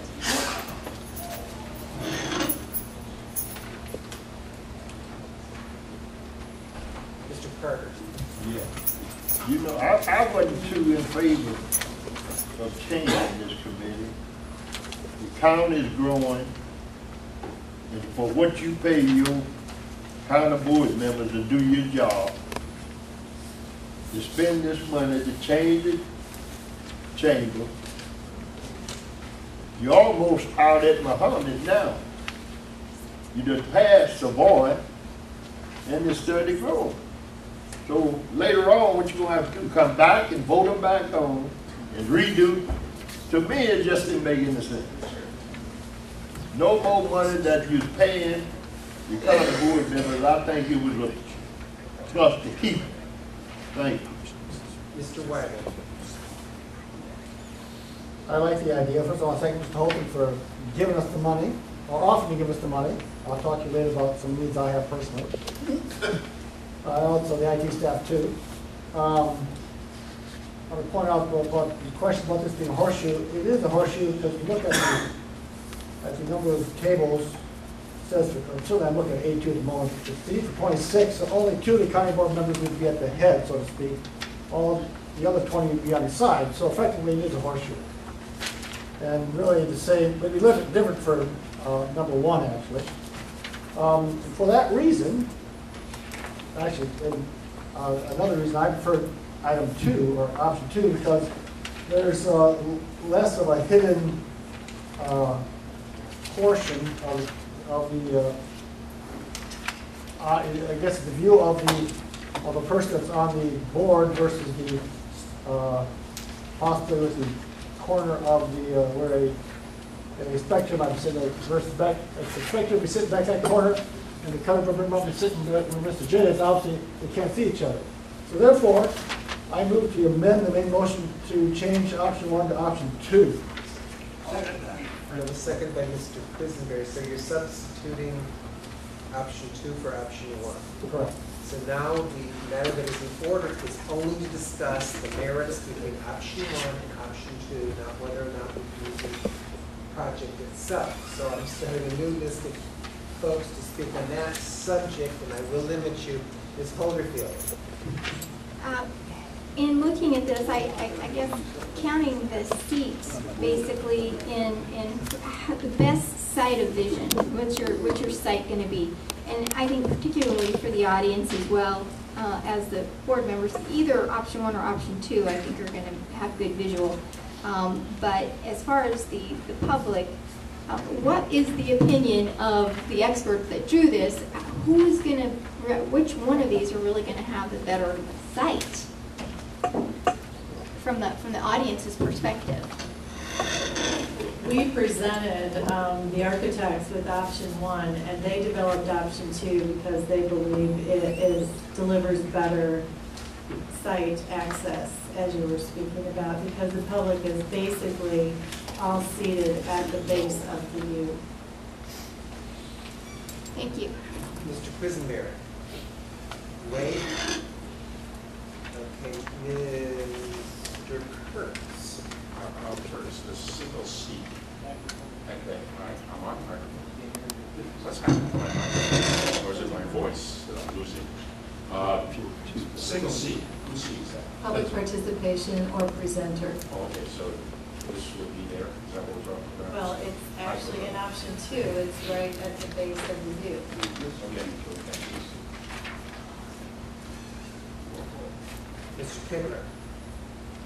I was going to say, either one is perfectly fine with me since I think the main motion, there's nothing that I have an affinity towards either option. Mr. J. Mr. Chairman, I'm wondering if we really needed to make a choice tonight on the options. I thought we were just going to maybe move forward because in the process, just for your information, there was 75 people in here tonight, not counting the board members, and we were full, as you could see. And if there was any way that we could increase that, I wouldn't want to limit it to particularly these. We're going to have an option to view these again before we accept one. So could we leave that option open for both, or is that unreasonable? If I could respond to that, we actually did not expect you to select an option. Both of these require the purchase of exactly the same equipment and furnishings, and it's quite frankly something that could probably be adjusted based upon your input, on the board's input, after the initial setup is done. So we were really only looking, we wanted to just give you an idea of what it would look like. We were just looking for your approval of the overall concept and moving forward with the project. Ms. Michaels. Speaking whether option 1 or option 2, I'm not going to be very popular here. Although I do feel that we need sound and video updates, I really don't see spending the money on redoing the room to option 2 or either option, shortening the desks and putting everybody on top of each other. Mr. Langford. Has any consideration been given the possibility of getting rid of that pillar?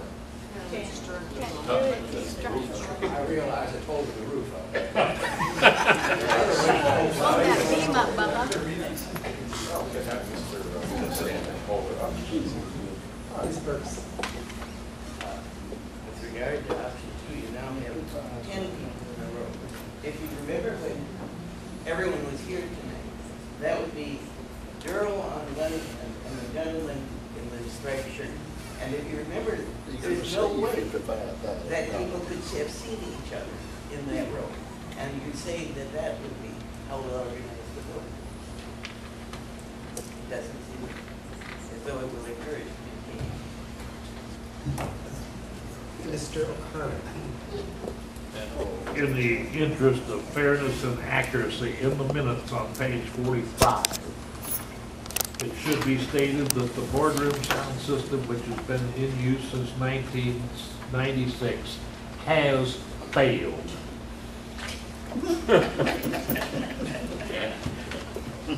Not relevant to the actual motion of the floor. I want to call a question on everything. Ms. Petrie. Ms. Person asked some questions about the possibility of furniture that would turn this more into. Point of order. Let's get through the point of order. Well, I thought we were talking about the possibility. The question is to speak to the motion on the floor, which is option 2, which is amendment. Ms. Holderfield. Call the question. Anyone else want to speak? Okay. All those in favor of calling the question on the amendment, signify by saying aye. Aye. Those opposed, the same. Motion carries. Now we will be voting on the amendment, which is to adopt option 2 before we get to the main motion. Mr. Alex. I would like someone to speak to a couple of things. First, what specifically will be done to support, Mr. Chair, could you ask for the come to order? Point of order, we call the question. I thought the question was called on the amendment. It is. We haven't voted on the amendment. We just did. We just did. Go ahead. Point of order, you voted on calling the question, but you must vote on it. We did not vote on the amendment, and that's. Oh, my mistake. I thought you called the question by. Sorry. Vote on the Rule for me, Mr. The amendment is on the floor right now. The amendment is on the floor. Okay. Ready for a vote? Roll call? Question's been called. All those in favor? Aye. All those opposed? Aye. Motion carries. Now we're on the main motion that was made by Mr. Kibler. Mr. Kibler had his hand up to speak, and so does Mr. Adams. Yes, I would like to speak on the main motion. So I'm a tech geek by heart, and also I bet you didn't do that. I will say that not having access, because I'm also a satellite TV user and whatnot, so I don't have a way to watch these videos. Assuming I was at home, but my wife couldn't watch me right now, or my whole family, or anybody else for that matter, long if you weren't on Comcast. You'd have to watch them after the fact. So bringing us up to the 21st century, so people at home who don't have the capabilities to get here, to actually see everything happening is very important to me. It's honesty and openness in government. I feel like it's absolutely necessary for us to do. The number seems pretty high. I mean, that's a fairly large amount of money, $125,000 that we're considering. But that said, there's a lot of, I can understand the argument, which is why I'll vote in support of this, but I want to see more in terms of what the breakdown's going to be, just in case we do have to pick and choose. But I appreciate it. Mr. Adams. I would like to get to specifically hear what the proposal is for providing streaming access through the internet. And I'd like to hear what the specific plan is for the seats in which the public will be seated. Because I can state without reservation that the seats in this room are the worst I've ever sat in as a member of the public within the post. You haven't been to the courthouse. I'll take the seats first, which is your last, and then Mr. Holton can answer your first. We are hoping that we are able to afford, it's airport-style game seating. So, okay, it's a row of seats that are all attached, but the seats are individual. And if it helps you, I have a picture. I get the picture. We have, to the question about video streaming, we have investigated streaming these meetings online for the full 18 months that I've been in office, and we haven't come up with a reasonable non-ad supported solution. And we met with C.B. Lloyd, who's the audio vendor for the room, about the video capabilities as well, because even though we are allocating resources to them from different budget centers, it makes sense that the system should all be integrated. And we actually met with them Thursday morning, so we don't have a final design, a final plan. I have identified for them priorities of streaming online, multiple cameras that are adjustable so that we can, identify individual members of the public or individual board members who are speaking, the ability to caption the screen with the name of an individual board member and the name of a member of a public body so that we can provide that information, the ability to insert into the feed whatever is being presented instead of simply aiming a camera at the screen and showing the back of all of your heads looking at the screen. So that was a critical piece, and then it was the ability to put monitors in the room, because this thing can't go away And so somewhere in the room, there's going to be obstructed views of somebody who's speaking, and so we talked about the possibility of a monitor here and a monitor over there, so that no matter where you are in the room, you can see whatever the cameras are looking at. So those were our priorities. And the vendor, CD Lloyd, is coming up with a plan. I'm hopeful that it doesn't cost anywhere near $20,000, but that was a number that we felt comfortable committing to the project. As you know, serving as clerk to the county board is one of the 4 main responsibilities of our office, and it's one of the responsibilities that we devote the least amount of resources to. It's past time that we do this, in all honesty. Mr. Alex is Mr. Chair, follow, please. With regard to this, now you said these are things you're investigating. Is it your intent that these are things that actually end up being part of the system? Yes, they're sort of my criteria for participating. Okay. And with regard to the having multiple cameras and these systems that can insert graphic material in the output and so forth, what will this do to the requirements as far as personnel to operate during county board meetings? We will have 1 or 2 members of our staff who are fully trained on the system. We talked with the vendor about having something that is extraordinarily easy to use in terms of macros. Push a button number 1 for the county board member from District 1. Push a button number 2 for the county board member for District 2. Here's a button for public participation. Here's a button to switch to the screen. Everything's pre-programmed. It's all run off the PC.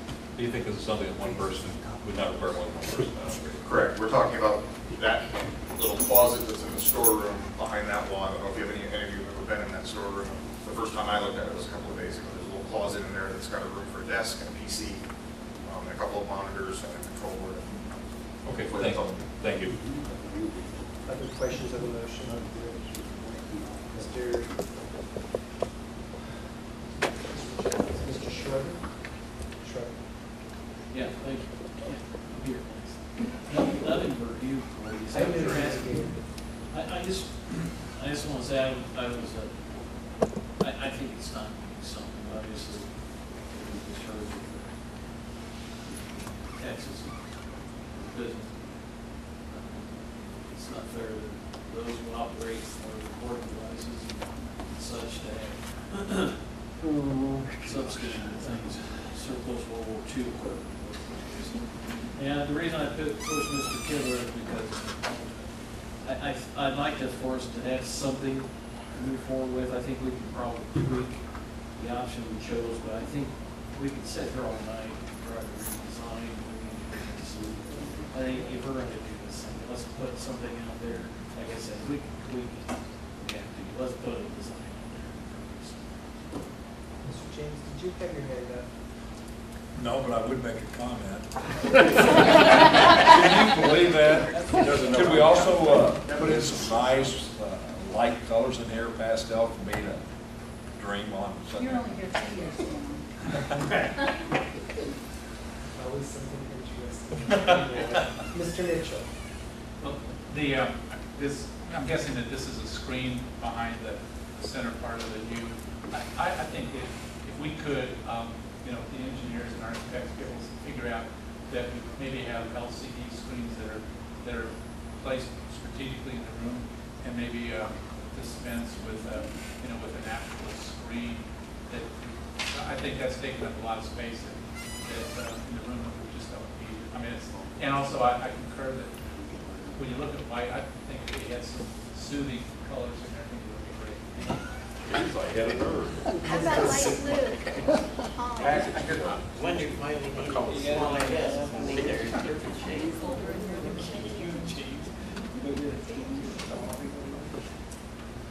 Mr. Quisenberry, and then Ms. One of the things I want to make sure as part of this plan is as we encourage our board members to become less dependent on paper and use electronic devices to access things, I think the wireless support of this room is so the media, the board members, the public, if we have 30 people in here trying to use a wireless device, we need a little bit more. Ms. Baker. Basically, 3 comments. Back to the squared off view, I do encourage looking into the furniture that would round those edges. Second, you said that the audience seating is fixed rather than movable. It reminds me of the Urbana City Council, and I don't know what the cost variable is, but if it's possible to have it more of a movable format than fixed. There are strings of seats that are attached. Yeah, I know. They can be moved around I know, until we but- decide where we want them. Right, but if we could have, I think movable has more user friendliness to it. That's where I was going with that. And the last decoration has been brought up. My biggest concern is that we do whatever gets done in the room, painting, etc., that is on low VOCs for the consideration of everybody in the room and in the building. Other questions before we vote? All those in favor of the main motion, signify by saying aye. Aye. Those opposed, the same. Aye. Motion carries. Okay. Mr. Reinhardt.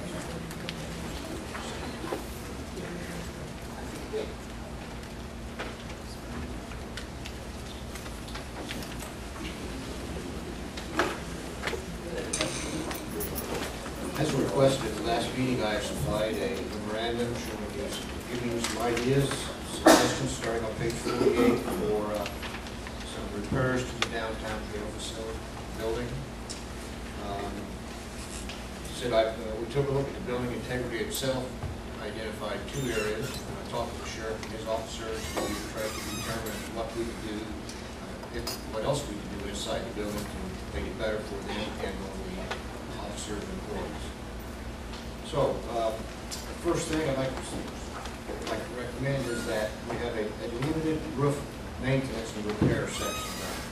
If you look up on the screen now, you can see this is basically the very front of the building on Main Street, directly over the sheriff's office, the reception area for where all the ladies sit, public entry, and that area itself is giving us the most problem, as for the last couple of years. So, trying to keep the scope of each individual project down into a doable project.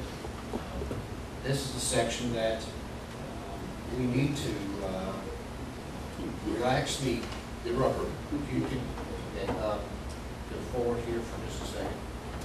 The rubber in this area is actually starting to pull away from the roof, and it's allowing it to water again. You can see where the rubber itself along this wall here is almost out straight. That puts tension on this flashing, which pulls it away from and that's where the wall, and that's where we get water leaks. So the idea is to release the rubber throughout the office section, let it react, reflash it into the parapet wall, seam the edges, and hopefully that will alleviate a lot of pressure. Why just this section? Because this particular section of the building, up to an expansion joint designed into it that runs east and west. So this is the south section of the building. The north section seems to be holding much more stable. So that was the first item I would like you to take a look at. Give me one more second. Next, I'm going to, the next option was the exterior brick of the building. And, oh, sorry. I'm sorry, I was engrossed in the presentation. About the roof, is this a different repair than the one we looked at our last meeting? No, this is the repair we talked about in the last meeting. Thank you. Okay, and just so you know, this is just for the south section for the sheriff's office. This is not the entire building. Yes. Information question, do you have any idea why the south side is having more problems than the north side? The south side is, well, actually, I do not know why that particular side is having more problem than the north side. Maybe it's because it gets more wind off Main Street. I'm not sure.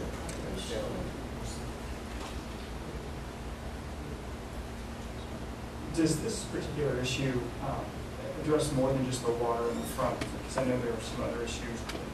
that are for the building in terms of moisture, or is this just for the front offices? Will this only impact the front office area? This roof repair will impact just the front office area. The other items I have identified, mainly the exterior masonry walls, will impact the entire building. And as it's kind of a compounded issue. As the rubber is shrinking and pulling away from the walls, it puts tension on the side of the building.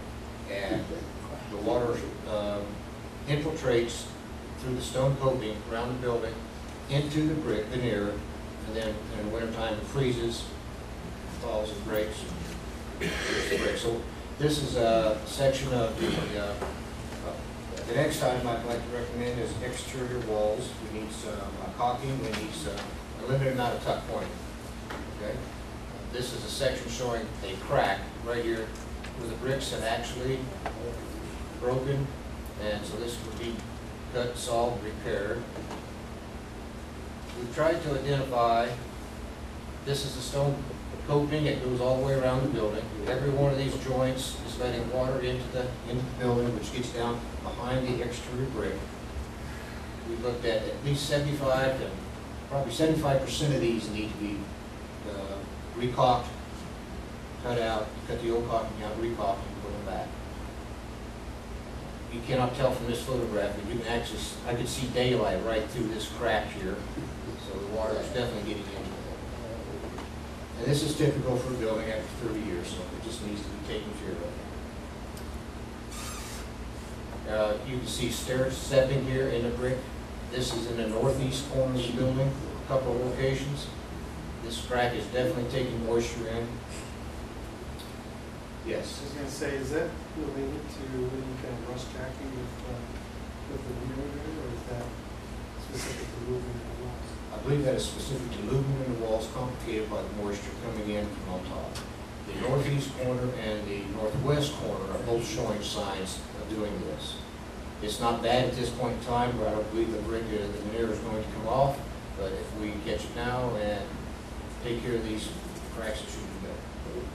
What's behind the veneer? Solid block and steel structure. Solid block? Yes, in the jail section, all the block is laid underneath the steel frame, and the block is filled, slushed full with mortar. Cement block? Yes.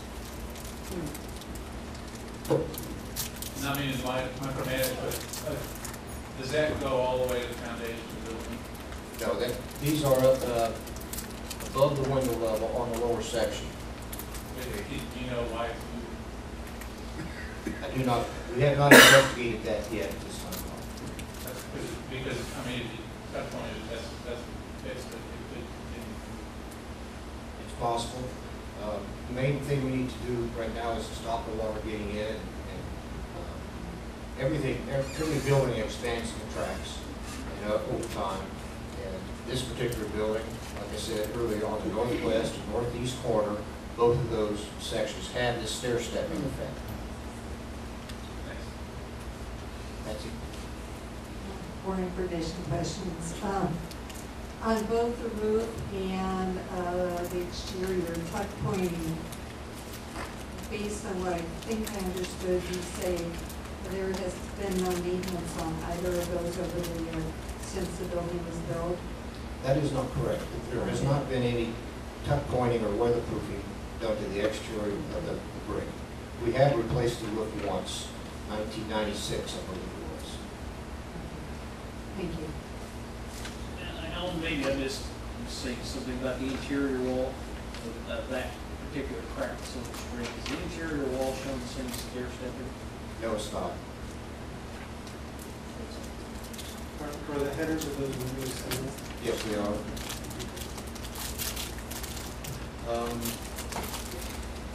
What we've tried to do is identify, if I may just a second, there is a, I'm sorry, Mr. Carter. I'm trying to think, how long has it been since we had that building? The building was put up in 1980.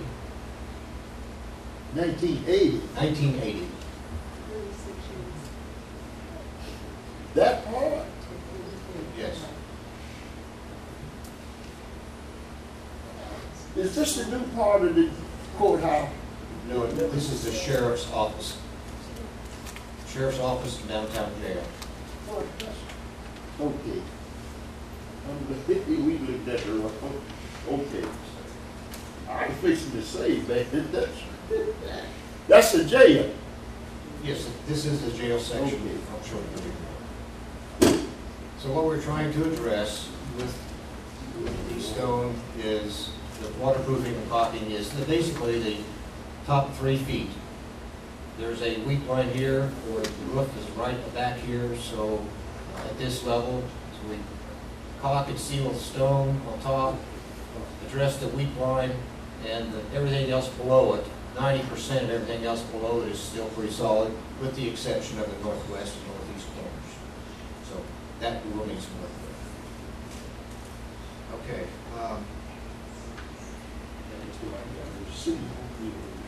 Sorry? Does any of this have any effect on the structural integrity of the building? It does not yet, but it will eventually if we don't stop it.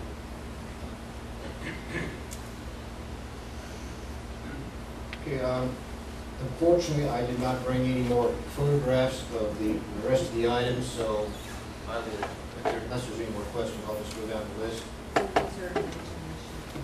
Okay. The indoor recreation area floor tile, which again is 30 years old and been stripped and waxed and repaired, and approximately 30% of it's been broken and cracked and missing. So what I supplied later at the back page is an estimate of what it would take. This would have to be a multiple project. We'd have to, we believe that there is probably non-desirable mastic in the building, so we would probably have to have a small abatement for it.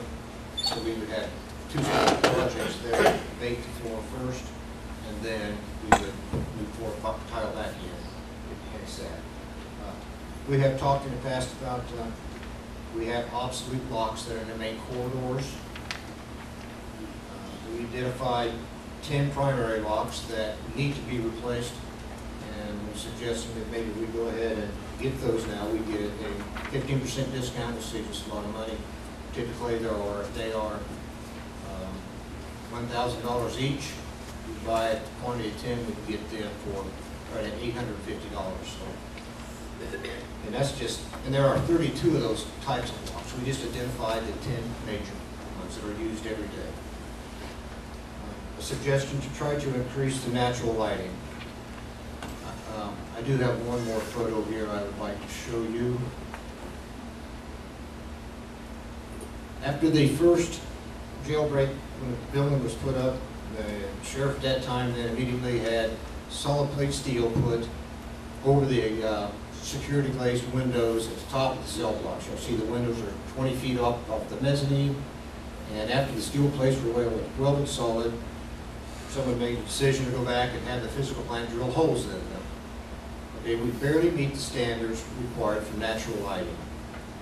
These are individual holes. They're only 2 foot by 2 foot, 2 foot by 2 foot opening with half-inch individual holes. That's all the natural lighting you get in the day room in each cell block. We devised a way, we think, that we can, if you choose to, we could cut 7-inch wide slots and increase the natural daylight, natural lighting into the day rooms. We identified 16 windows, 16 openings. We would have to take the glass out the outside. The building would stay secure. We cut slots in it, cleaned the steel the best we could, put the windows back in. Okay. The next item. Sorry, can I ask a question, Alan? Sure. How much of that, what of what we're looking at there, how much of that has window behind? This entire area here is a window, or probably 2 windows. Okay. And then this entire area here. Okay, that's what I thought. I just want to make sure I'm seeing it You can see that, okay. that we have locked up 75% of the natural opening. Thanks. Okay, once again, I think that's all those I had. We have had shower stalls in individual day rooms are a mess. We've tried multiple solutions. It's hard to to do it correctly. They were originally painted with epoxy paint, and when we tried to paint the first time years ago, the epoxy paint at that time was so strong, it almost had to vacate the building. Because ventilation is very poor. So later on, it was determined by another sheriff that they wanted to put latex paint on top of the soapy epoxy paint. Well, we got into a big mess. So what we have found the best thing to do in the shower stall, which we have tried in one, is to cover the walls with a sheet of aluminum, mechanically fastened, and we've got a good, clean, solid surface that we can clean on a regular basis. The soap's done and everything else that goes up on it. So that is another consideration that we've looked at. There are, I believe, 8 remaining showers, and we have done it to 2, I said, correct. Okay, and then finally, painting of the cell blocks and day rooms. The physical plant has never, in the history of this building, been involved in painting the jails, day rooms, or cell blocks. This year we tried to help out, and we did paint 2 of the day rooms. It took us quite a bit of time with our limited staff, but I think if this board chooses, we could get pricing and have professionals do it in a reasonable amount of time, and it would help clean up the way that cell blocks and area looks. Finally, on page 50, I have given you, I would like to state before we go to that, I have been working diligently on all these projects at the same time. At this time, all pricing has not been received to satisfy the requirements of the county's purchasing policy. Therefore, I've given you ranges when practical, as well as to be fair to any other potential contractors, and I'm still waiting on more pricing. So, finally, on page 50, I gave a list of priorities, and I stopped at the top of the first 3, and we let this board or the sheriff's department determine just how far you want to go with the locks, the lighting, or the shower stalls, or the painting.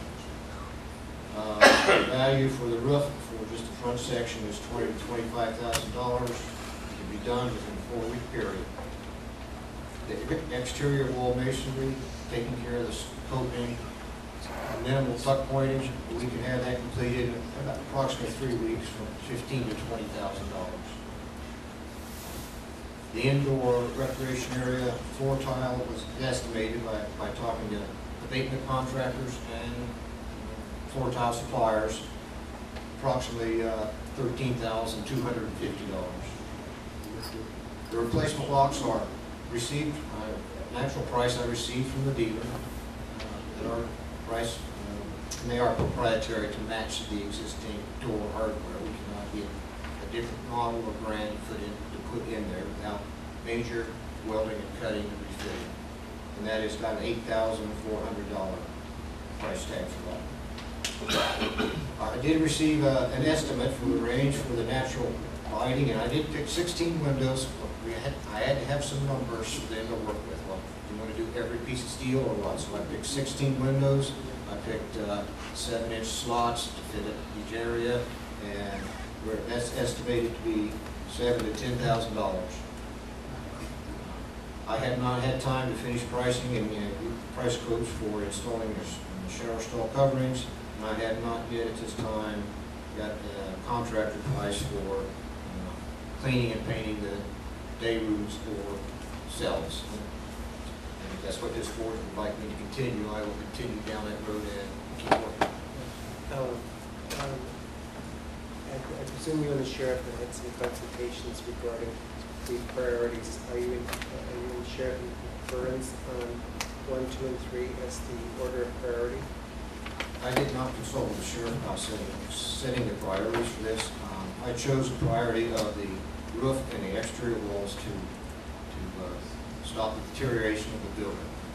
From a facilities standpoint, I thought that was the most important if we could do anything at this time.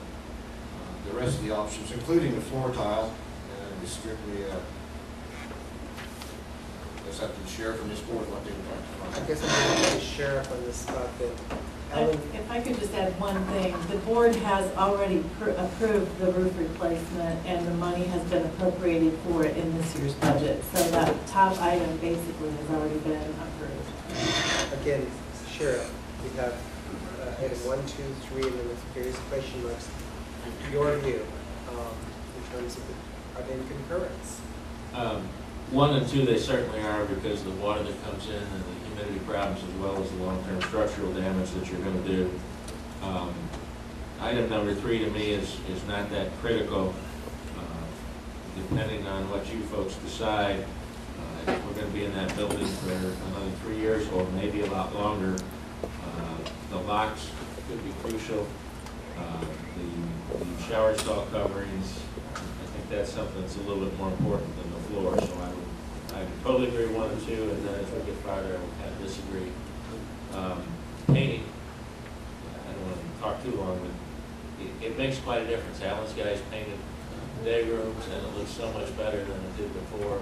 For those of you that haven't seen it, it's like night and day, and they haven't been painted in 9 years. Mr. Ellis. First of all, Alan, I want to thank you for the work that clearly went into this, and we asked you to put some numbers together, and I think you went above and beyond in terms of identifying things that you've done, and we appreciate it. I don't see anything on this list that is surprising. Aware that the constituents give us, and we give you very little resources to work with when it comes to maintaining buildings. I don't think there's anything on this list that is not unexpected or unreasonable in a building that's 36 years old, especially a building that, as Mr. Betts has pointed out, gets 24-hour a day, 7-day-a-week usage. These are all things that are the cost of ownership of the facility.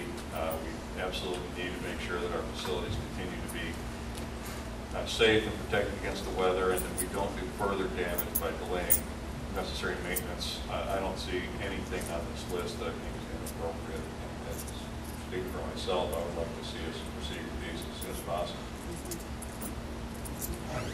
Mr.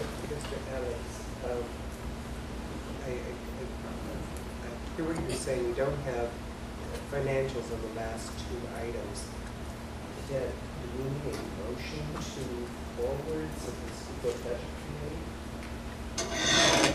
Well, okay, you have already approved the roof replacement, so I think the next question is for Mr. Reinhardt, how much of this can yet be done in the next 3 months?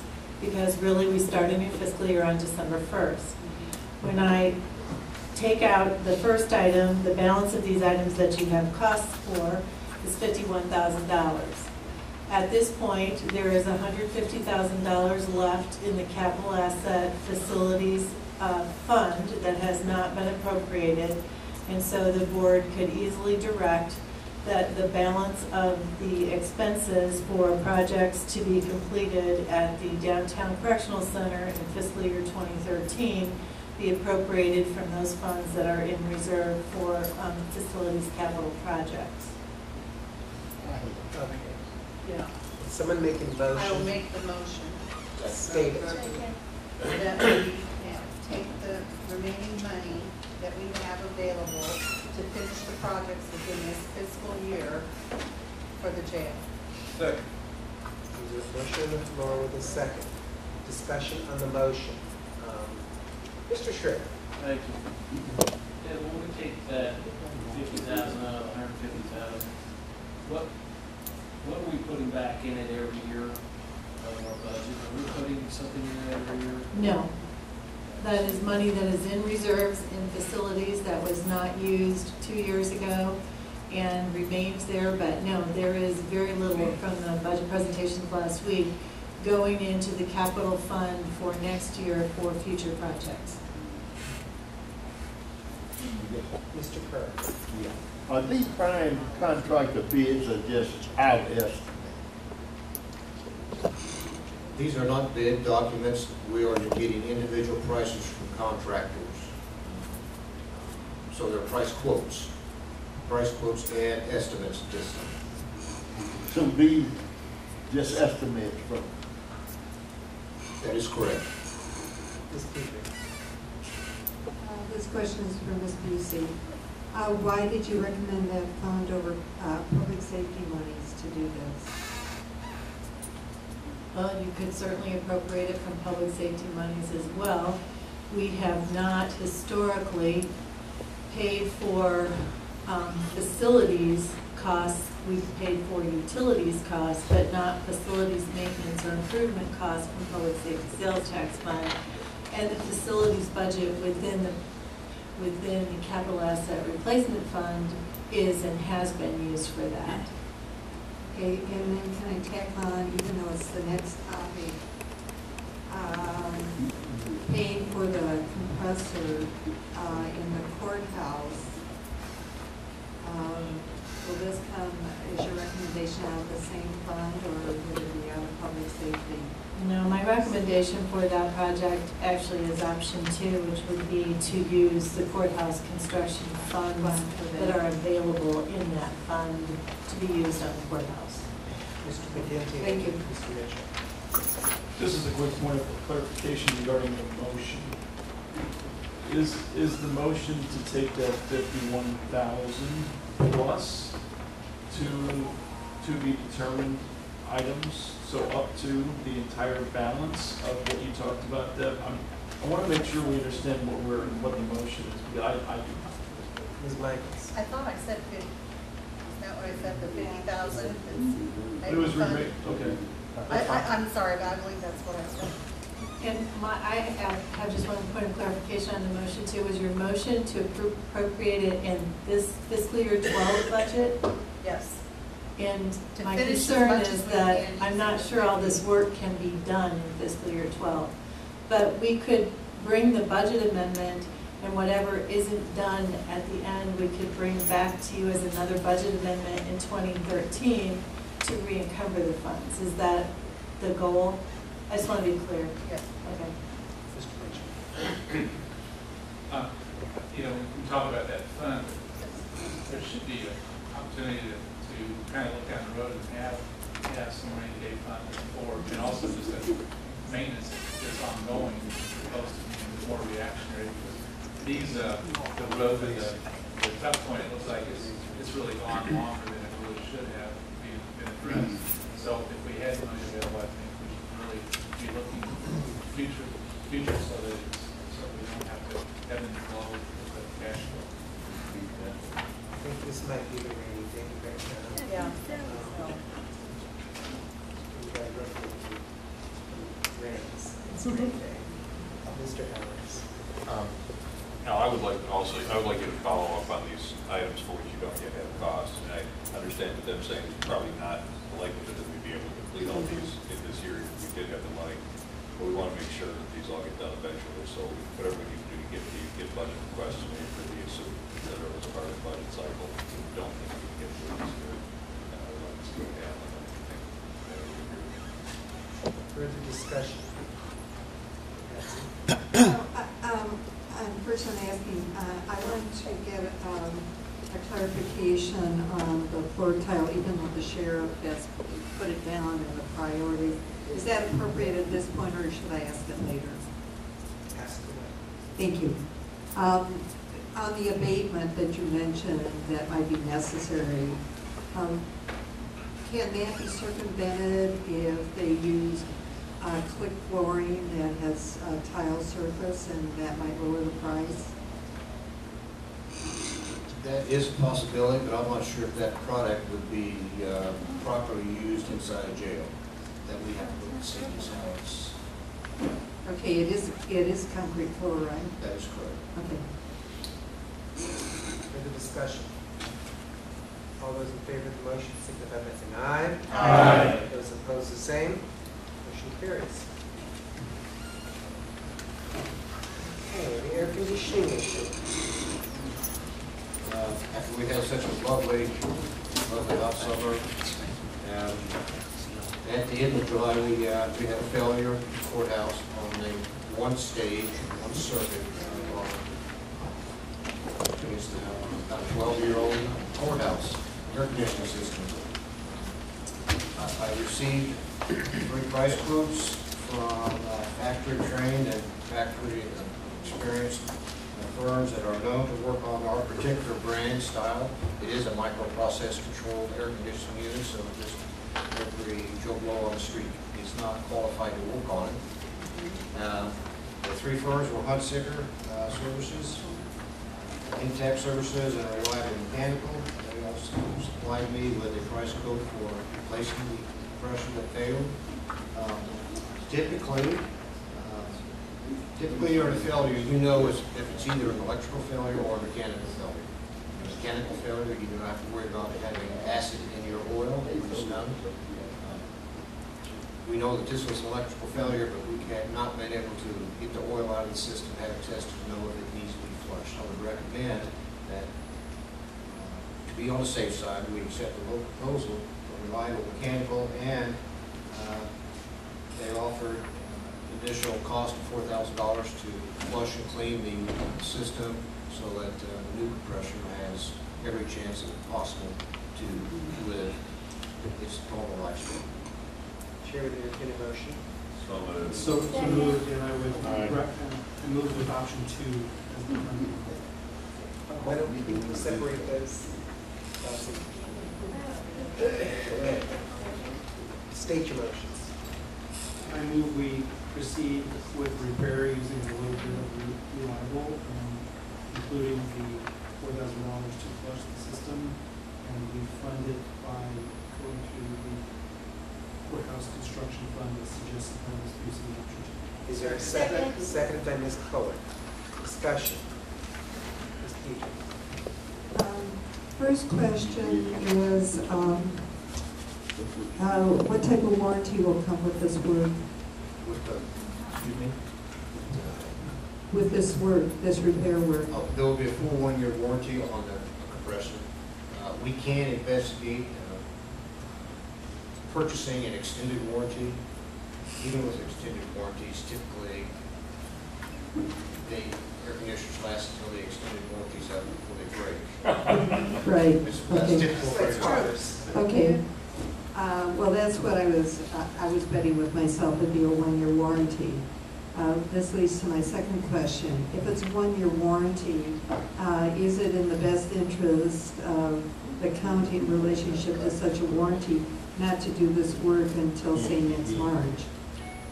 That is, I understand what you're saying. Good. We've considered it, because if we do it now, regardless, you get a 1-year warranty in an air conditioning system, whether you fix it in fall or whether you fix it in the spring, you're still going to only have a limited 6 to 8 months of runtime regardless. Is that what you mean? Yeah, that's what I mean, but I guess I'd put the odds more in my favor and not do it until March, because then you got the full time. That'd be my reasoning. Do you have ability to establish maintenance contracts so that if you have issues where you've got a failing component, that you've got people that are familiar with the system? Because looking at having 3 different contractors come in to make bids, it looks like that the efficiency might be better to have somebody who understands the system and can be able to address it as needs come up, and maybe it might be a little bit less expensive if you had a contract with that contractor or a contractor. We have in the past, we do have limited maintenance contracts on certain systems that work that way. Typically on this air conditioning systems, we do not spend our money for maintenance contracts. We save those for the high priority automation systems, things that have to have special license, like elevator contracts and things like that. We have tried to do most of this in-house, and we can do most of it in-house at this point in time. But whenever you get into the microprocessing controls of a site-specific system, you really need to have factory-trained, authorization, authorized people working on it. That's the reason why we do not have it on the courthouse air conditioner system. I just think you might be able to have, you have a contract with them, they could maybe maintain the efficiency so that long term is a better operating system at a lower cost. Okay. Mr. James, followed by Mr. Esri, then Mr. Carter. Okay. Well, I would probably disagree a little bit with Mr. Mitchell on that, because things change so much and things get updated. But one thing I'm pleased to see tonight is that we're moving forward on some of these items. And I've said it in the past, I'll say it again, I know Mr. J has, that a lot of these items we talk about are ongoing items, and I would hope in the future that each building has a specific plan to do some of these checks, whether it be the nursing home, courthouse, or whatever, because we're gonna see a lot of these coming up as these buildings keep aging, and with the use they get, I think we all tend to forget that it's 24/7, not like our home where we're in and out, but kudos to everybody that's getting this done, and I'm pleased to hear that, you know, paint goes a long way. We hear it on the news all the time, Patsy. Yes, just a couple comments on Ms. Petrie's idea to put it off till March. First off, I think you could say this, doing it, if you could, doing it tomorrow is a bit of preventative maintenance. You're making do with 2 right now. Well, so one of those goes out. What are you going to do now? I don't think you're going to make it on 1 from what I'm reading. And second, if you could do it tomorrow, there's still some days here. You can check this out and make sure it works okay. Come next March, April, whenever you start needing air conditioning, gee, it worked. It should work again now. Now, granted, things can go wrong. I mean, yeah, maybe it wouldn't work, but get it going. If you can check it out yet at the end of this year while you still need a little bit of the air conditioning, go for it. It'd be like putting a new engine in your car and breaking it in a little bit before you take it out for the race. Usually you don't want to just put an engine in a car out there and just floor it immediately. You want to break it in a little bit.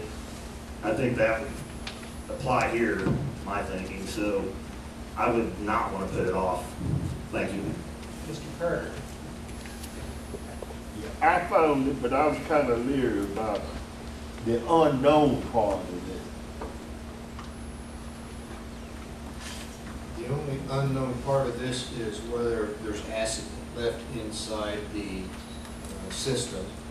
And if this motion passes, like it was stated, we will eliminate any unknowns, and we will flush it and clean it before we hook the new air conditioning unit back up. So there will not be an unknown at that time. Yeah. But a good troubleshooter should be able to find it.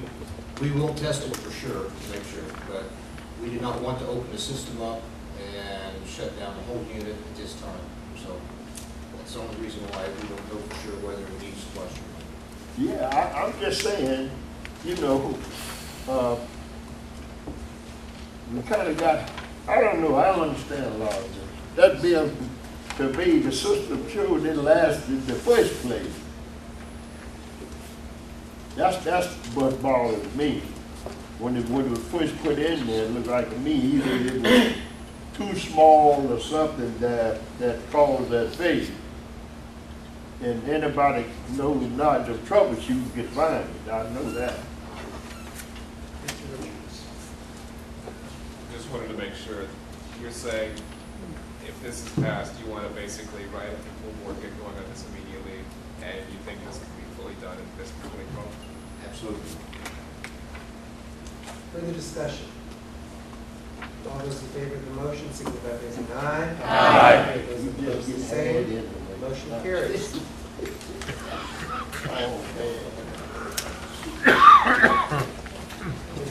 get ahead on it.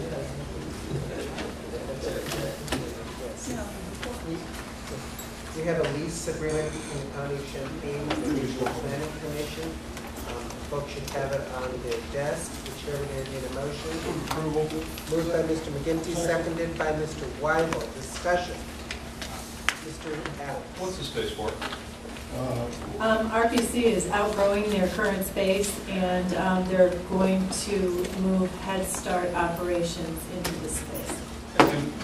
Further discussion. All those in favor signify by saying aye. Aye. Opposed? Motion carries. Let's go construction project.